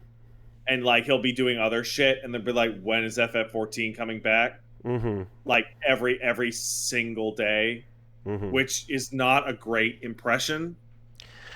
I mean, I have to be real and say that like that entire thing left a really weird taste in my mouth about it. Considering I was just like, ooh, I like Nier stuff, and I don't know what the fuck happened, but Well, the funniest thing about that is that we got so they did the Monster Hunter crossover thing, and they did the Garou crossover thing, and they did the fucking Nier crossover thing, and they did the Tactics crossover. Right? They did all these kinds of themed events, and every time that these things would happen, they would always have this splash page that came up. Like, let's take Monster Hunter. Right? Here's how you do the Monster Hunter collaboration. And it always had a absolutely hilarious step-by-step process, which is hit level cap is step 1. mm-hmm, mm-hmm. And then it would explain how to Mm-hmm. go and get the thing. And everyone who already played the game would always like laugh about it because it's so stupid. It's so stupid to actually have people go, I want to play this Monster Hunter thing. Okay, well, first, Yeah. put 200 to 700 hours in and then go talk to this guy. But you actually figured out a way to skip that step and go straight to the stuff you wanted. And we got to see like just how weird that actually gets. Right. Without the warming up process. Yeah. Um. It gets sillier every time. The Nier thing was reach level cap again. But that was at the end of Shadow. I'm sure there'll be a fucking another one for Endwalker, some crossover with fucking Kamen Rider or some shit. And it's like, do you want to hang out with fucking the Orange Man? Well, clear 6.0 and all the way up to 6.2, and then go talk to this guy. Yeah. Yeah. I don't know. Actually, come to think of it, I only know one person who the system completely worked on, and that's Rebecca from Digital Extremes. Where she was like, "Oh, cool! I love Nier. Maybe I'll try out FF14." And I was talking to her on Twitter and DMs, and she said, "I'm really looking to get those Nier outfits. They look really good." And I'm like, "Cool. How far are you?" And she's like, "I'm level 25 Black Mage." And I was like, oh, Jesus Christ. And then she finally did get there like a year later and got the Nier outfit that she wanted. But like, wow. I mean, there is that thing where someone says, hey, I want to be competitive in X fighting game. And then it's like, what do I do? And it's like, okay, well, step 1 is learn every move that every character does in the game. Yeah. So that you'll never see something you've never seen before, and then learn what your character has to do against those things. And that's the beginning. Yeah. So. And then if you're too far in, the answer is start 2 years ago or start 3 years ago. Oh, God. Go back in time. Yeah. It's the worst. It's the worst fucking possible answer. It's like, and sometimes that's the only answer. Like, hey, I want to get into Marvel 3 now. But a good online ranking system will mitigate that problem, Like, it'll keep you with your peers at all times if they do a good enough job of it. So it's the toned down version of go back in time to 95 and start playing SF2 hyper fighting at your local arcade. Yeah. There's yeah, that's depressing. That's discouraging. That sucks. I hate it. Okay. Try not to say it to people anymore because it's so frustrating. But I mean, again, what I like. Fortunately, there's always like things just around the horizon, and we can talk about. I'm telling people about Rumbleverse and Multiversus is also really good. That's coming. And Project L is a thing, and DNF is here, and it's Yeah. easy to pick up. Man, And Project L is still like a big old question mark, ain't it? it is, but just Rising Thunder 2v2, popular League of Legends characters, free to play. Like, Oh, I meant specifically like when and what. oh yeah, Right. but dude, like something about how quiet it's being is also kind of like, yeah, no, don't rush it. Take your time, make it fucking a banger. I think literally the statement they put out was like, and now's the time where you don't hear from us for a really long time because we're just going to put our heads down and work. Okay. I Yeah. think that was literally the sentence, and it's like, fucking, yo, no complaints. I respect it. Anyways, so I'm just waiting. I'm just waiting for the moment where it's been in development for 8 years and it comes out with like a 12 character roster and everyone just completely loses their fucking mind. all of the League of Legends favorites, there's 8 characters and 4 bosses.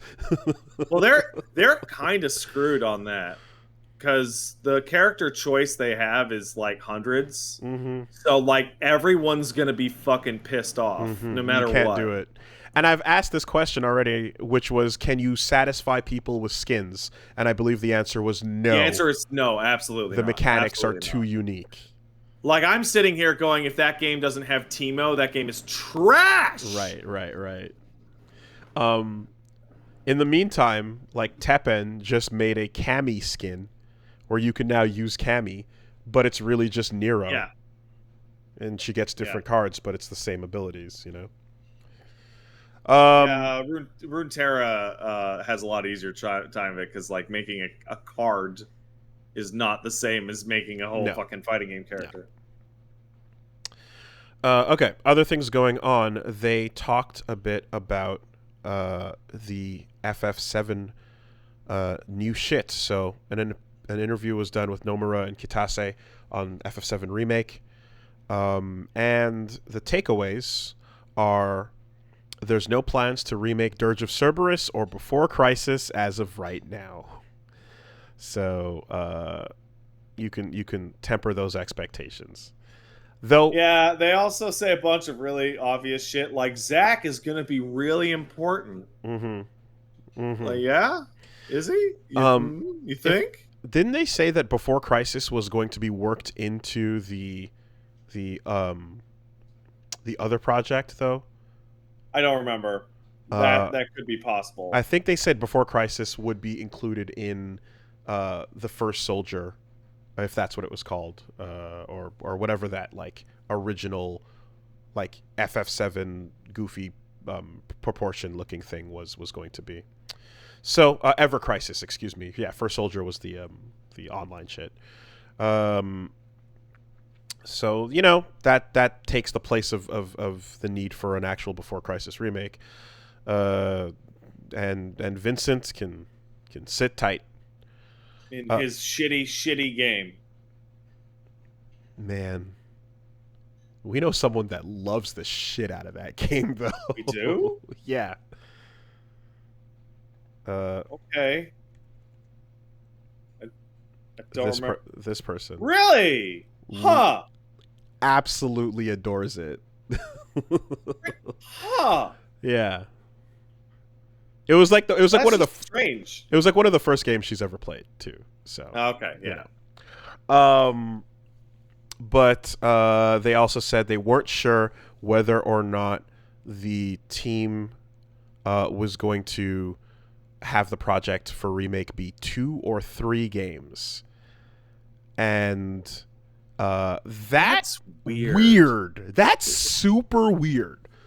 That tells me huge decision. Yes, and that tells me that like they kind of were okay not making that decision while the first one was being made. Yeah, so to me that says here's my brain just tabulating events based off of nothing but that. There's obviously some really core events that they locked in really early. Like this is going to be the big thing, this is going to be the ending, this is going to be such and such, right? And then the decision is how much of the rest of classic Final Fantasy VII do we want to put in there for funsies?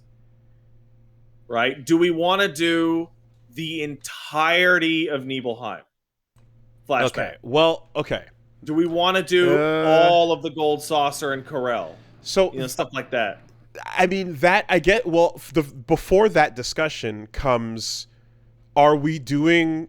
Is this actually just 1.1, 2.2, 3.33, and 3+1, or is it really Yes.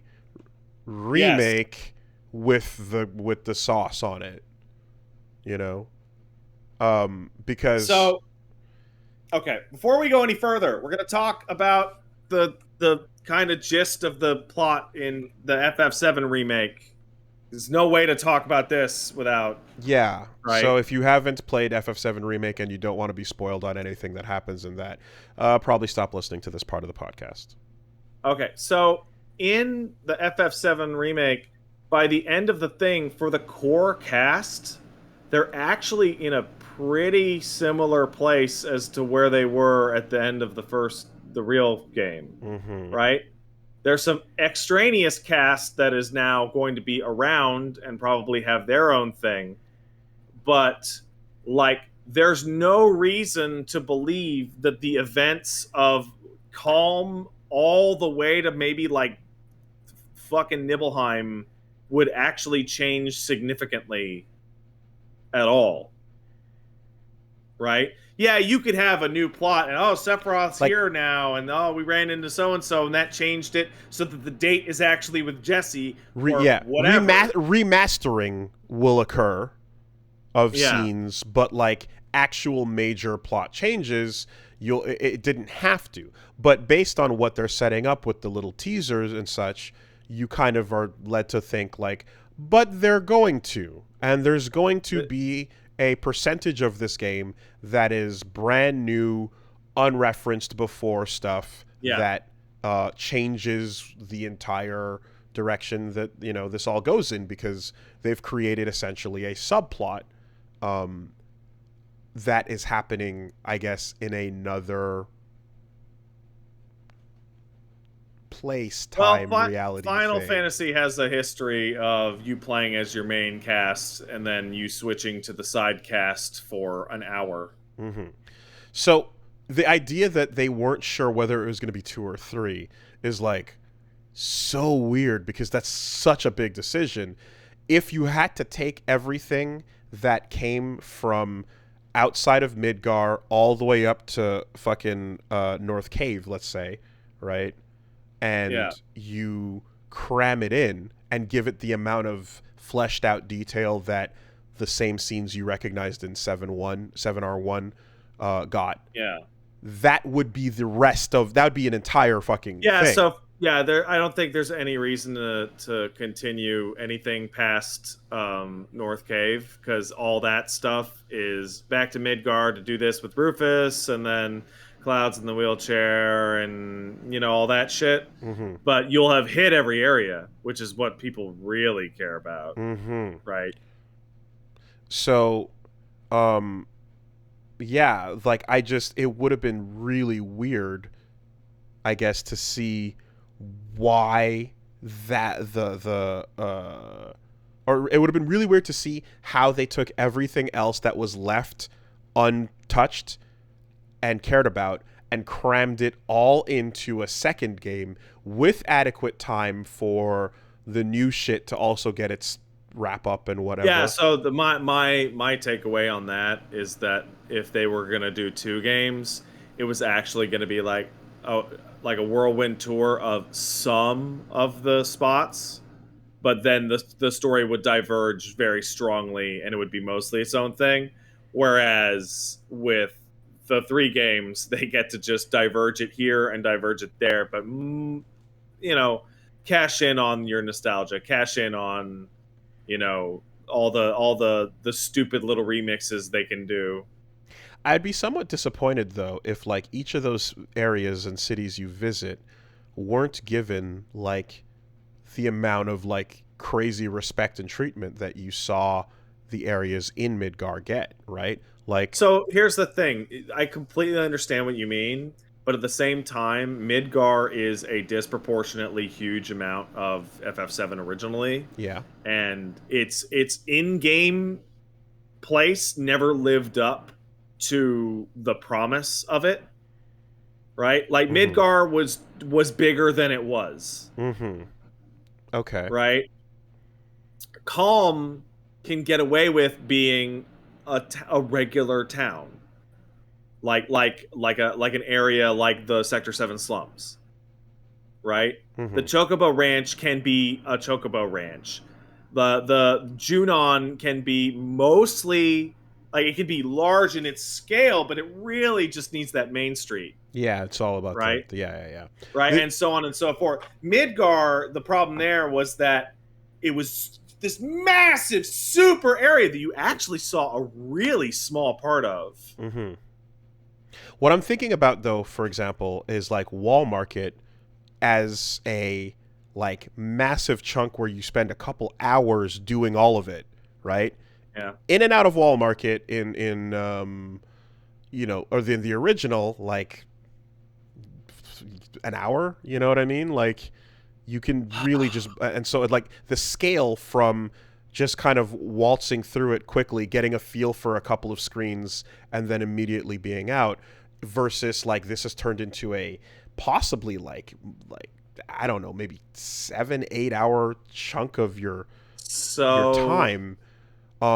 Even if you're not running back and forth doing some like the same tasks and kind of visiting every corner, you'd want each of these places we know, Cosmo Canyon, etc., to be given that same level of scale attention and not just kind of vanish into background details. yeah.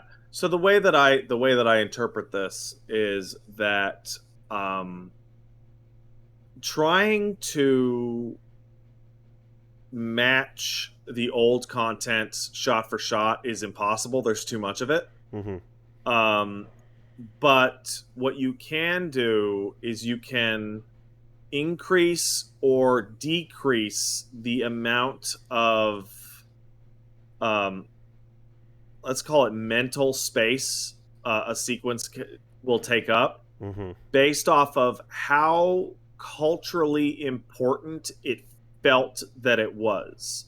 So when people talk about FF7, Midgar dominates the conversation. Mm-hmm. So Midgar had to be blown way open. Calm doesn't. The flashback does, though. Mm-hmm. Nobody gives a shit about Condor Tower. And in fact, I'm kind of shocked at how like Condor Tower is actually way better served as a fucking mini game in the Yuffie end of things than actually being its own place. We don't need to go to Condor Tower. Condor Tower is a pile of shit. What actually matters about Junon? The Main Street Parade, Mm-hmm. right? Mm-hmm. What actually matters about Costa del Sol? It's a chill moment after the weird events on the boat. Um, yeah. So I don't think you need to spend 2 hours on the Chocobo farm doing little busy work, you know, like Yeah, running back and forth and such with, and then meeting a new, and like having a whole quasi relationship with one of the farm hands or whatever, right? yeah. You Um, don't need that. no, but when you go to like, let's say, Rocket Town, and Yeah. you want to like walk through the like, if you want to feel the filth and the grime of that, you can imagine a lot of people to talk to, a lot of shit going on, a lot of you can see Rocket Town being expanded into a similar kind of area like how Wall Market was expanded, where there's a So lot here's to how I do think there. here's how I think they're gonna do it. Right. So in FF7 remake, you had situations in which you had Sector 7 slums, Sector 5 slums, and Wall Market. Right. That was your three main like hub areas that you did side quests in. And what happened is that you actually did all of those areas twice. Right. So you had the original Sector 7 slums thing, and then you left and you did the missions, blah, blah, blah. And then you eventually came back to it and did a side quest thing there. There's 2 hits at Wall Market. There's 2 run-throughs, the Sector 5 slums. And they all have different side quests and all that. What you can do is, instead of that, especially now that like they have a bunch of the model work and texture work and stuff like that done, what you can do is, instead of having Sector 5 slums and then come back to Sector 5 slums later, you can put that work into Calm and the Junon Main Street. Right. And then instead of the all revisit the work that effort. Mm-hmm. Yeah, and then instead of Wall Market, you would have Corel and then the Golden Saucer. Right. And then instead of Sector 5 slums, you would have Gongaga and you would have Nibelheim. And Nibelheim would be the end of the second game. Yeah, so basically just taking every one of those zones and making it a single pass through. Yeah. Instead of the double or triple down. Right. Yeah. I mean, fucking Wu-Tai. There's a lot. If they're gonna do a third game, then for the third game you start in Wu-Tai, because Wu-Tai is where the fucking war happened, and Zack would have all that fucking war memory, and then you do Wu-Tai, then you can go back to some of these areas, but then you mainly do Temple of the Ancients and then the trip to North Cave, and then whatever zany shit we wanted to. Now, video games as a design-wise, video games, as you know, fucking hate it when you only get to see something once. Yeah, I know. Also, I forgot Cosmo Canyon. Cosmo Canyon can be a dungeon. Sure. The saucer can go by quickly. Like, yeah, but the idea of designing assets that people only see once is like, in a lot of studios' cases, it's a sin, right? It's a cardinal sin to waste time making a new thing, and then people will never fully look at it. But unless the third game is going to trade on being able to go back to locations that you were in the first 2 games. Well, FF7's weird because it's allowed to have more budget than anything on the planet does. Yeah. So it can just do that if it wanted to. Also, to be fair, as people are pointing out, Elden Ring just came out, and Elden Ring is about as expansive as anything has ever been. Except for Daggerfall. Yeah. I don't want to see people go, well, Daggerfall's better. Daggerfall's a piece of fucking shit. I was gonna say the thing about Remake 2 is that Remake is also like not every, like some of those areas are like hubs that you revisit 2-3 runs through.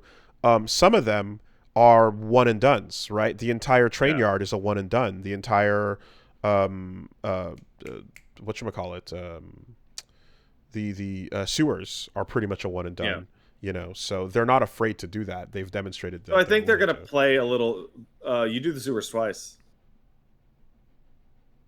You go back down there for a series of side quests when you're chasing the fucking. Yeah. Okay. Right. The dawn drops you, right, and there's that sequence. Dawn drops you. You go fight the boss. Get the key. You go do this shit. Yeah. True. Okay. The train yard is in fact totally unique, which is actually kind of strange. But I think because of the story contrivance they've built up, the second and third games can play a little looser. Like you may in fact actually go to some of these places out of order. What I think everyone would probably hate is if you go to the third game and they 3.33 it, and like 70% of that is what? You know? I think that would be by far the most interesting way to do it.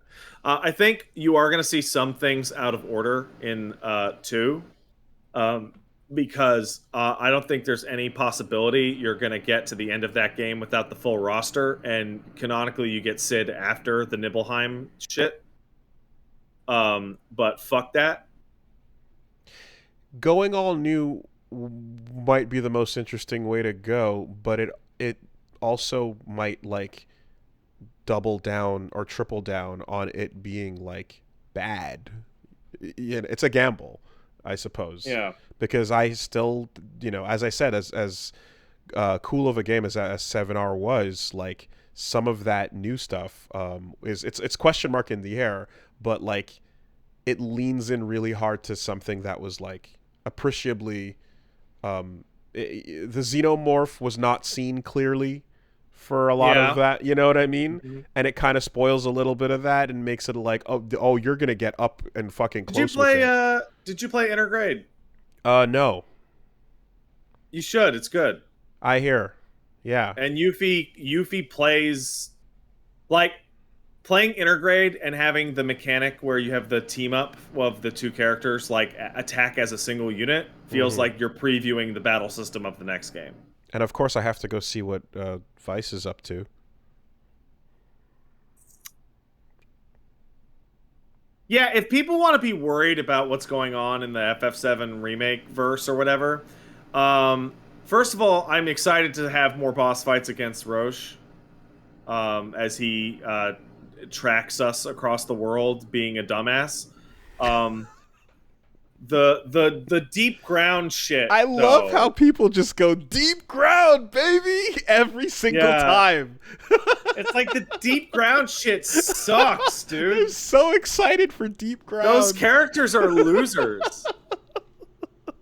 Why are you so excited for deep ground? Stop it. Oh, I would be absolutely astonished if they... Oh, they're totally going to have G. What am I talking about? G is going to absolutely enter in as a major character. Of course. That's the whole reason they're remaking fucking Crisis Core. I didn't even get through all the bullet points because, look, when it comes... So that was the last bit about the R2, but meanwhile, CCR, as we can call it, which is fucking... you can... Crisis Core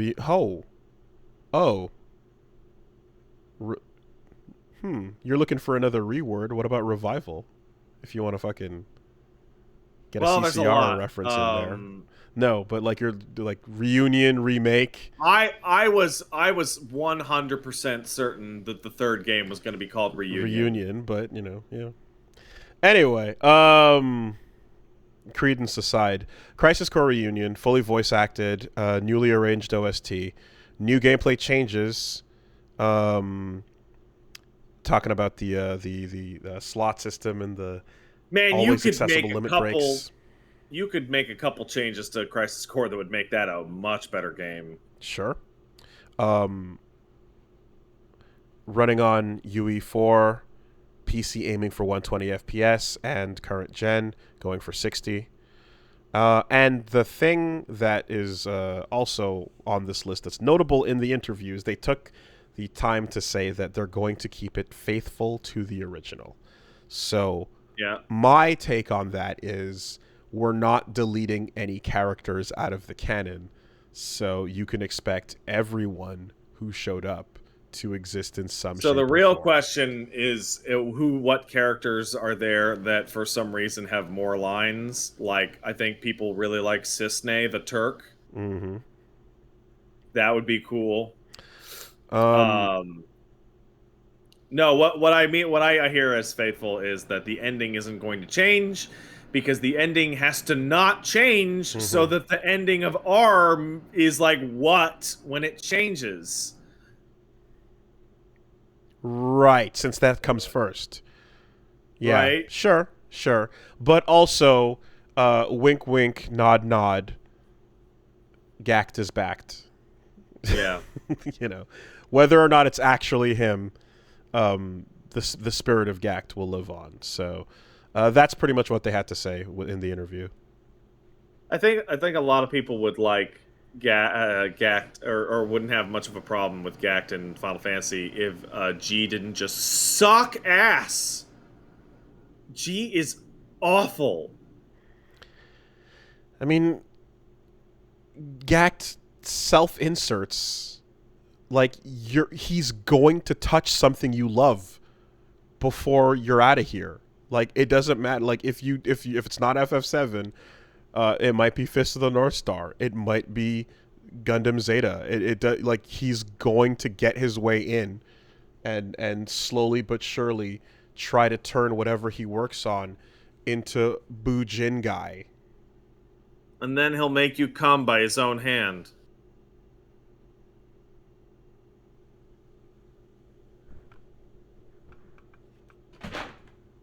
I like how you had that ready. I like that. What else is going on?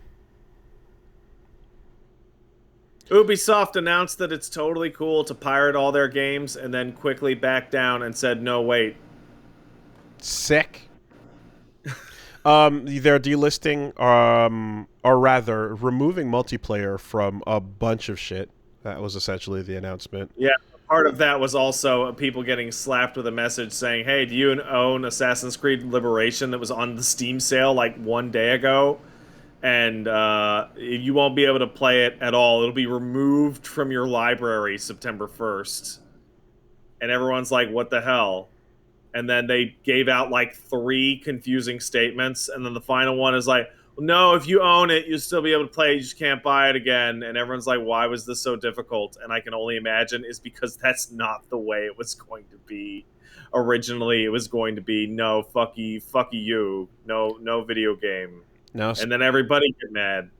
Speaking of pirates, you seen that fucking screenshot of the Skull and Bones UI? Have you seen the comparison? Yeah, that's what I'm talking about. So I retweeted this great tweet. Credit to Blue-Footed Newt on Twitter saying the Skull and Bones UI looks unironically like the Elden Ring meme UI where people kept adding to it until it became unintelligible. And we laughed about this screenshot of Elden Ring where they put a bunch of extra bullshit in it, including like press X to activate Tarnished mode. Tarnished sense. Yeah. Tarnished says to himself, I better go investigate that cave. Message of the day, hot bar on the bottom, level up on right above your experience. It's hilarious. Mini map in the top right corner, enemies detected, and then arrows all over the actual location in front of you. And that's the joke, right? And then you look at the actual Skull and Bones UI, and it's like, holy fucking shit. It's just as bad. It's actually that cluttered, if not more cluttered, when you consider the icons on the screen in front of you and then the HUD and life bars and messages and everything considered. It's like the joke is real because it's barely a joke. So I'm going to point out to everyone who ever looks at Skull and Bones that Skull and Bones has a You can go check my Twitter to see the retweet of it. Skull and Bones has a bizarre and dubious status as a game that Ubisoft is contractually obligated by the government of Singapore to release. They have to put the game out or else they owe Singapore like tens of millions of dollars. However, they've pissed away like a decade of work on it because everyone they send over there is too racist to actually work well with the employees there. Yeah, we talked about that a couple months ago. Yeah. Anyone in that studio that wasn't French essentially wasn't getting promoted. Yeah, all the Singaporean employees have no career advancement, and it's been treated like a vacation or, as a vacation/promotion tool for French executives. Yeah, go hang out in Singapore for 2 years, get promoted, come back. I feel like the only reason it's actually getting worked on now is they're catching up to the point in which if they don't release it in a relatively near thing, they're actually going to lose money on it no matter what, despite the Singaporean tax break. I just wanted more Black Flag sailing, man. This game's going to be a piece of shit. I really enjoyed sailing in Black Flag, and I just want to do more of that. And if you tell me I can do that, and in fact, just that, without even getting off the boat, I don't even mind. That's great. It's my favorite part of the game. Yeah, it's pretty good. Why is that so hard? You know, and I mean, the answer, of course, is because, like, if it's a new IP and it's going through the Ubi system, it's got to get like, it's got to get all of, like, okay, all the shit that you see, that all that HUD shit, all that UX, everything they can push. When it's a new IP and there's no expectations for what should not be there, there's no reason to hold back on trying new shit out. There's no reason to take any ideas that might be potentially profitable off the table. You know, you can take every one of those things and shove it in there and see how it gets received, because it's a brand new IP, no expectations. And I'm just like, fucking, just let me sing a shanty and shoot a cannon, man.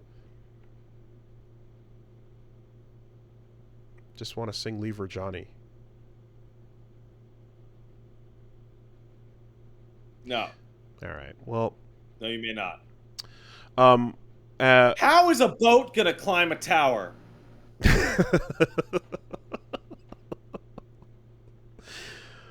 with that attitude, they're not. They fucking. they're gonna find a way. You're gonna have to like shoot the tower with your cannon and then like send your guy up to the crow's nest and unlock more fucking. Oh my god, somebody points out, yeah, they had cars that had to climb towers in some of their racing games. They'll find a way. But that's not all, because they also did mention Beyond Good and Evil 2 is still in active development. I think that is a lie. According to the reports here, it's still alive. Yeah, that game's not going to come out. No. I want to believe, but you know, that's what we're saying. They mentioned the head guy left. They mentioned it. Yeah, like. Just like they mentioned Skull and Bones. Like, both of these are like... Oh, well, Skull and Bones is happening, like it or not. Well, I mean, it has to. Yeah. Like, that's a game I would want to see the known shippables on. Because, like, there's going to be a point where it must go out by such and such a date or else big money. Like, Beyond Good and Evil 2 shapes up to clearly seem to be a story that is, like... This is a sequel that can become something else entirely. What should we turn it into? And then years are spent arguing about what that thing should be. And the answer is something that is not like Beyond Good and Evil 1. Is what it seems to be the case there. Yeah. I don't know, man. Anyway, like it kind of feels like Beyond Good and Evil 2 is like the mask they're gonna slap on whatever new thing some guy wants to make, similar to the way that Psycho Shock became Prey. And it's like, why is it named Prey? And the answer is because they owned the name Prey and they wanted a game called Prey. So, like, I mean, I'm gonna go back to the fucking playbook on this shit, but like, yeah, I've talked about, Sleeping Dogs and Nosgoth and all these things where you're just like, yeah, that's a project that like is an excuse to do another thing that we've been wanting to try, So it sucks because it's so clearly like, hey, this first one had a thing. It would be cool if you guys followed up on that. Or this sailing was fun. That could be a fun thing to do on its own. And then it just, every hypothetical test feature, everything that you can do to, try out new monetization options. I mean, shit, like when For Honor launched, and they were trying out the fucking loot reward system on that, and it's just like, hey, play it forever. Oh, is that gone now? No, it's not. But I just mean, they fixed. Yeah. Oh, no. The problem. Yeah, they fixed it. You get rewards properly for what you earn. Okay. They did address that a couple seasons ago, thankfully. But I bet For Honor would have kicked a lot more ass and been way more popular if they didn't use it as a fucking petri dish for shitty ideas. They can't stop themselves. Is what I'm getting at. Like they cannot stop themselves from taking new things and trying it all out. And the old things can't escape it. But old things have enough people that are like, we have expectations that this will kind of be like the thing we liked. Please stop. And new things are just like, nope. Everything, every needle is getting jabbed up in there. Have fun. Anyways, so that's what's going on there. And beyond that, I didn't realize this, but it turns out that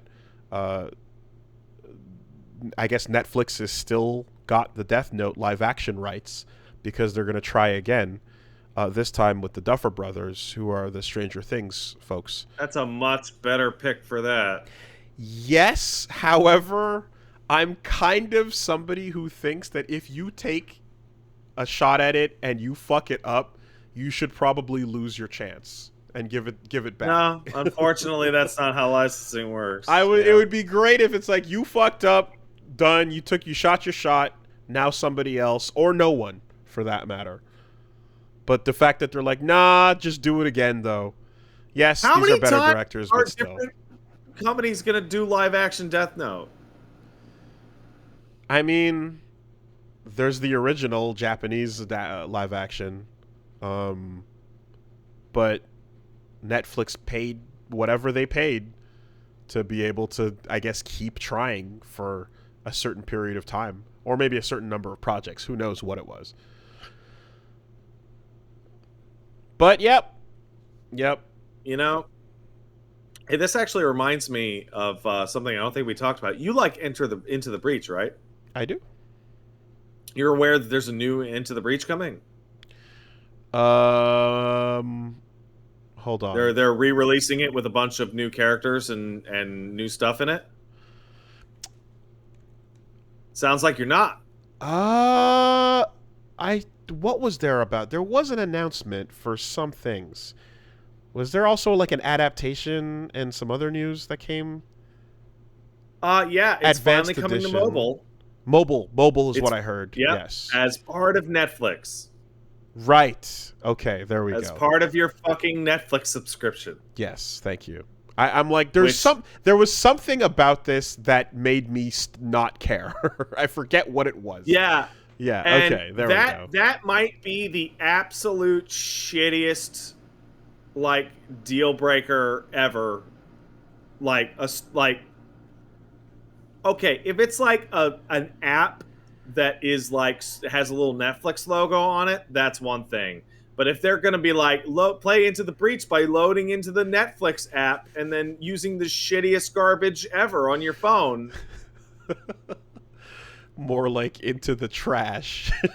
Yeah. I mean, shit, man. Okay, so I know there's Netflix games out, and the only thing, the closest thing to that I've done is I played, quote unquote, Bandersnatch.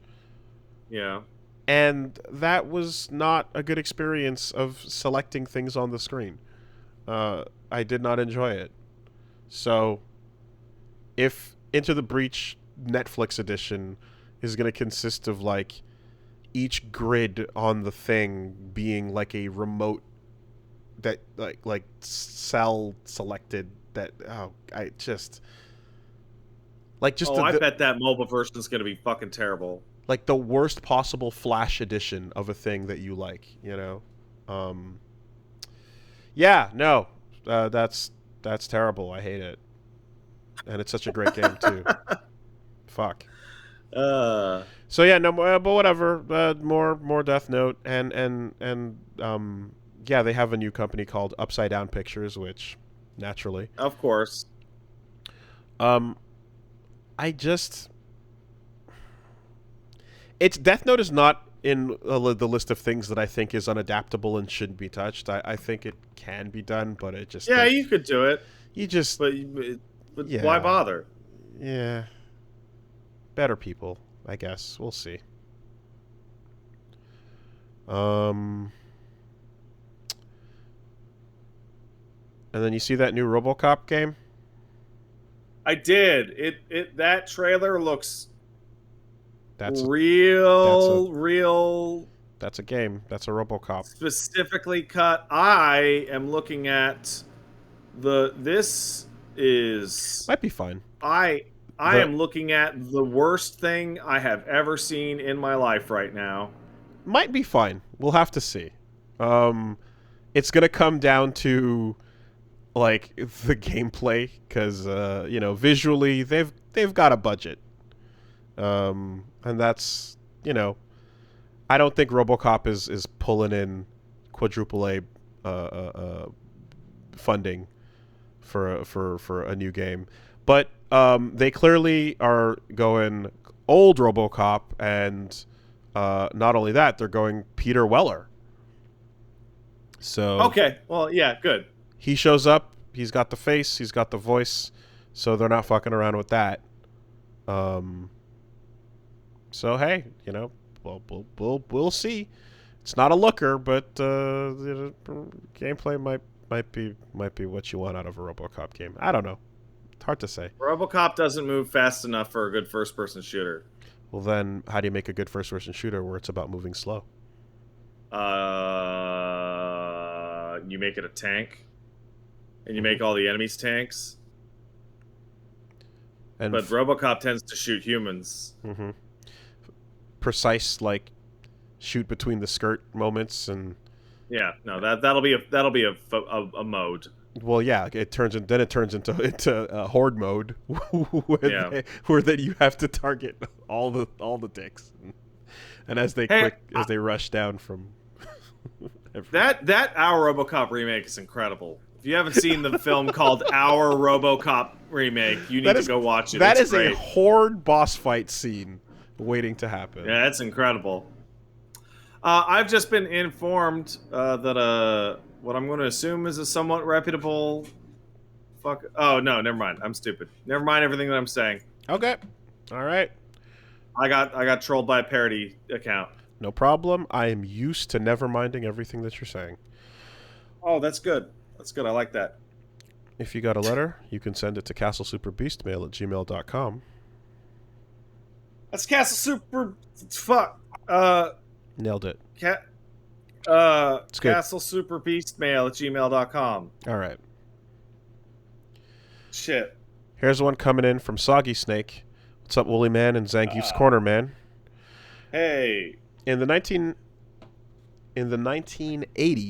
Kinnikuman Man anime, the character Terry Man regularly devolves into using dirty tactics during his matches. That would be fine. However, every single time Terry Man does this, characters in the match and the announcer regularly point out, why would the noble good guy Terry Man resort to such underhanded tactics? It's become a regular thing for him to do this, so it's always been weird that the series just conveniently forgets that he regularly does this. Can you think of any examples where the series conveniently forgets these details like that and portrays characters in a different light? I don't know why Yu-Gi-Oh characters even pretend that the game has rules. Is that a thing? Yeah. Oh yeah. I legitimately it is complete nonsense. I feel like Naruto has like a fucking dump truck full of those moments. Probably if you were going back over it with a fine-tooth comb. I was so by myself. Oh god, I was always by myself. I mean, well, Choji and Shikamaru were there, but I mean, I was so alone. Well, also, okay, well, actually, I wasn't really alone. Baby Sasuke was also Uh, my best friend. We had a little finger yeah. thing, but then I so mean, alone. I No, don't, but then the third was given a job to take care of me, of course. and then he left me some stale cereal and a bowl of milk, and just left me in an apartment. Stared through the mystic ball. He did. Yeah. Um. I don't know, man. Yeah, it's real. It's weird. Like Didn't Naruto's own backstory doesn't make sense in his own story. and then everyone he meets and beats up is lonelier than him as a child. Yeah. You know, and they get their even own though swing scene. even though you flash back to all of them hanging out as children. Swing got more play than 10-10. Um, didn't And he says Tenten's his favorite character to draw. What the fuck is up with that? That's didn't the Akatsuki had rings, right? Oh, dude, I don't know. They had. Did those rings like do anything later? I don't know. They were a thing at first. What did they do? Weren't they like a thing and then? Anyway, I feel like they introduced them and you show them and you see Itachi and Kisame and you're like, oh, fuck, man. they got the rings. Who though. knows? Who fucking And knows? then like it's like, no, just put the fucking coat on. I don't know. Shut up. Here's 9 more of them. All right. And here's this one guy who's 8 guys. Or whatever. Yeah. Cool. Yeah, there's I'm definitely there's a ton of that. Here's one coming in from Mads.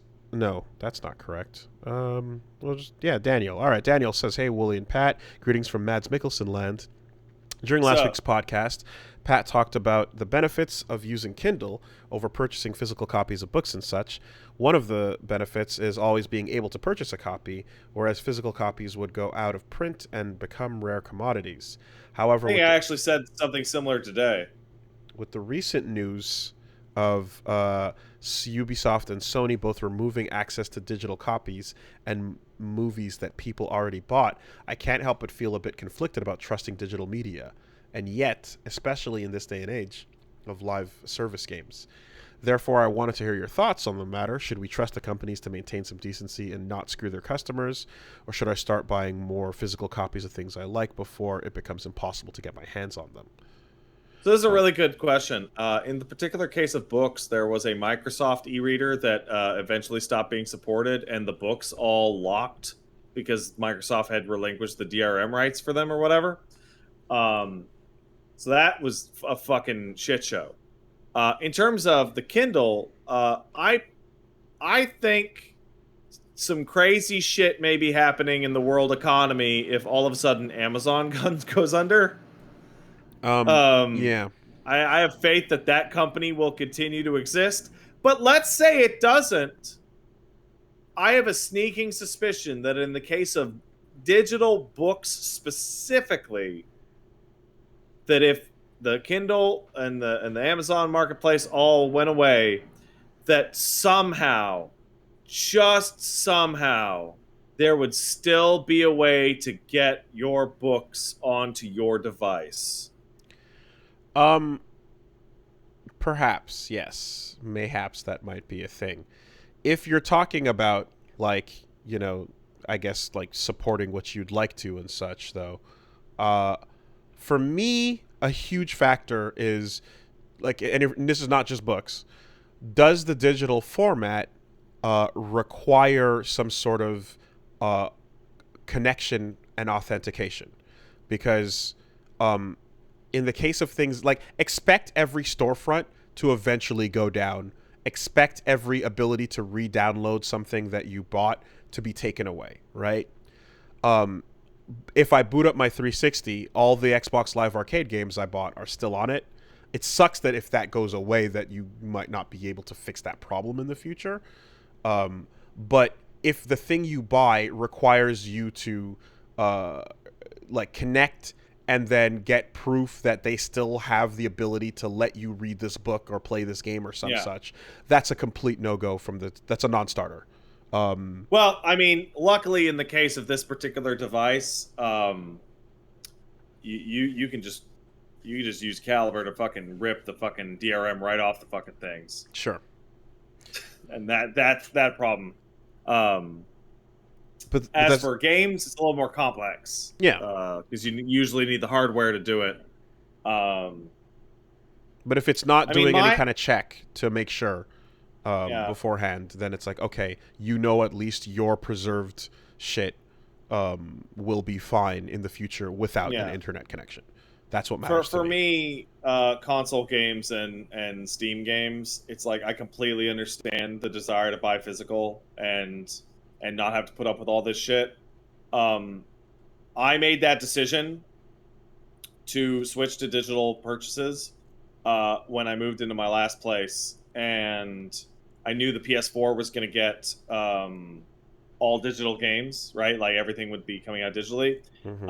And I had to go through the experience of packing up the hundreds of cases of games that I had acquired from the PS2 and Xbox 360 era, and realized, I can't actually do this again and again and again ad infinitum. Mm-hmm. I will never have enough room in my life for the amount of these things that I purchase, both for recreation and for work. Yeah, it becomes unreasonable at a fairly quick point, I would say. Now, I guess the hope, of course, is like, if Steam ever goes down and just says eat shit, whew. Oh boy, that's a scary thought. But the other thought is providing that you've bought the thing, and if you're suddenly told that you cannot play the thing that you bought, as Pat said earlier, no, you can. You're well within your rights to go acquire it however you need to. You bought it. Fuck you. And that's if we all streak through the quad at the same time, they can't catch all of us.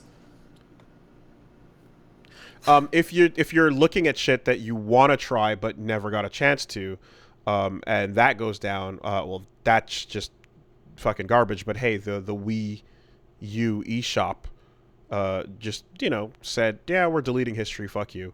And if you wanted to play Muscle March but you waited too long, then no Muscle March for you. So anticipate that and stock your shit up, I guess. But anticipate Muscle March. Yeah. Anticipate Muscle March and make sure to have it installed. For sure. And let's take one over here from X, who says, "Hey, Wooly and Pat, I was thinking the other day about tropes and archetypes that only mostly happen in specific mediums and specific cultures. I thought of 4 broad categories. So culturally, student councils being powerful is a Japan-only thing. Yeah, my student council was a bunch of fucking idiots who just wanted an extracurricular. They didn't do anything. Absolutely. The idea of there being like a chairman that like has say over any class responsibilities is madness. I remember the people who ran for office, and like they did nothing. Nothing occurred. They were just people that were interested in potentially political careers, and that would have been good like training for that. No one gave a fuck. Student council in college became more of a big deal because like they would go on strike and they would like organize like they would do things shit that like would affect the actual student life. But they were also campus. Adults. Mm-hmm. Mm-hmm. So they weren't, Oddly enough, I think the same guy who was student council president in my high school then got hired as the student council president at the college I went to. Ooh. As a full-time like gig. Ooh, that's a fast track. Ooh, he's gonna Yeah. be Yeah. big prime minister. Um, medium quirk. Victory poses are mostly done in games and tokusatsu. Disagree. I think you're wrong about that. I think um, pro wrestling does victory poses all the time, Yeah, as does MMA, as does boxing. A lot of thing competitive yeah, sports no. have victory poses. That's wrong. Fucking competitive bodybuilding has victory poses, There you go. and that Due shit's stupid. due to limitations of the medium, cartoon characters wearing things uh, on their neck due to limited animation in the early days of TV. That's true. Hanna-Barbera cartoons in particular all Yeah, have that, like Fred Flintstone collar, Yogi Bear collar, um, and it just makes it easier to not animate the body and animate the heads only. yeah. Although, like, ironically, on the other side of the fence, then you have like characters that wear, like anime characters that wear shit on their neck, like scarves, like Cyborg 009 or so, where it's like, oh, that just animates, it makes animation extra complicated. Um, all right. And other, why are dance party endings mostly a thing in games and animated movies? Not true. There's a dance party at the end of RRR.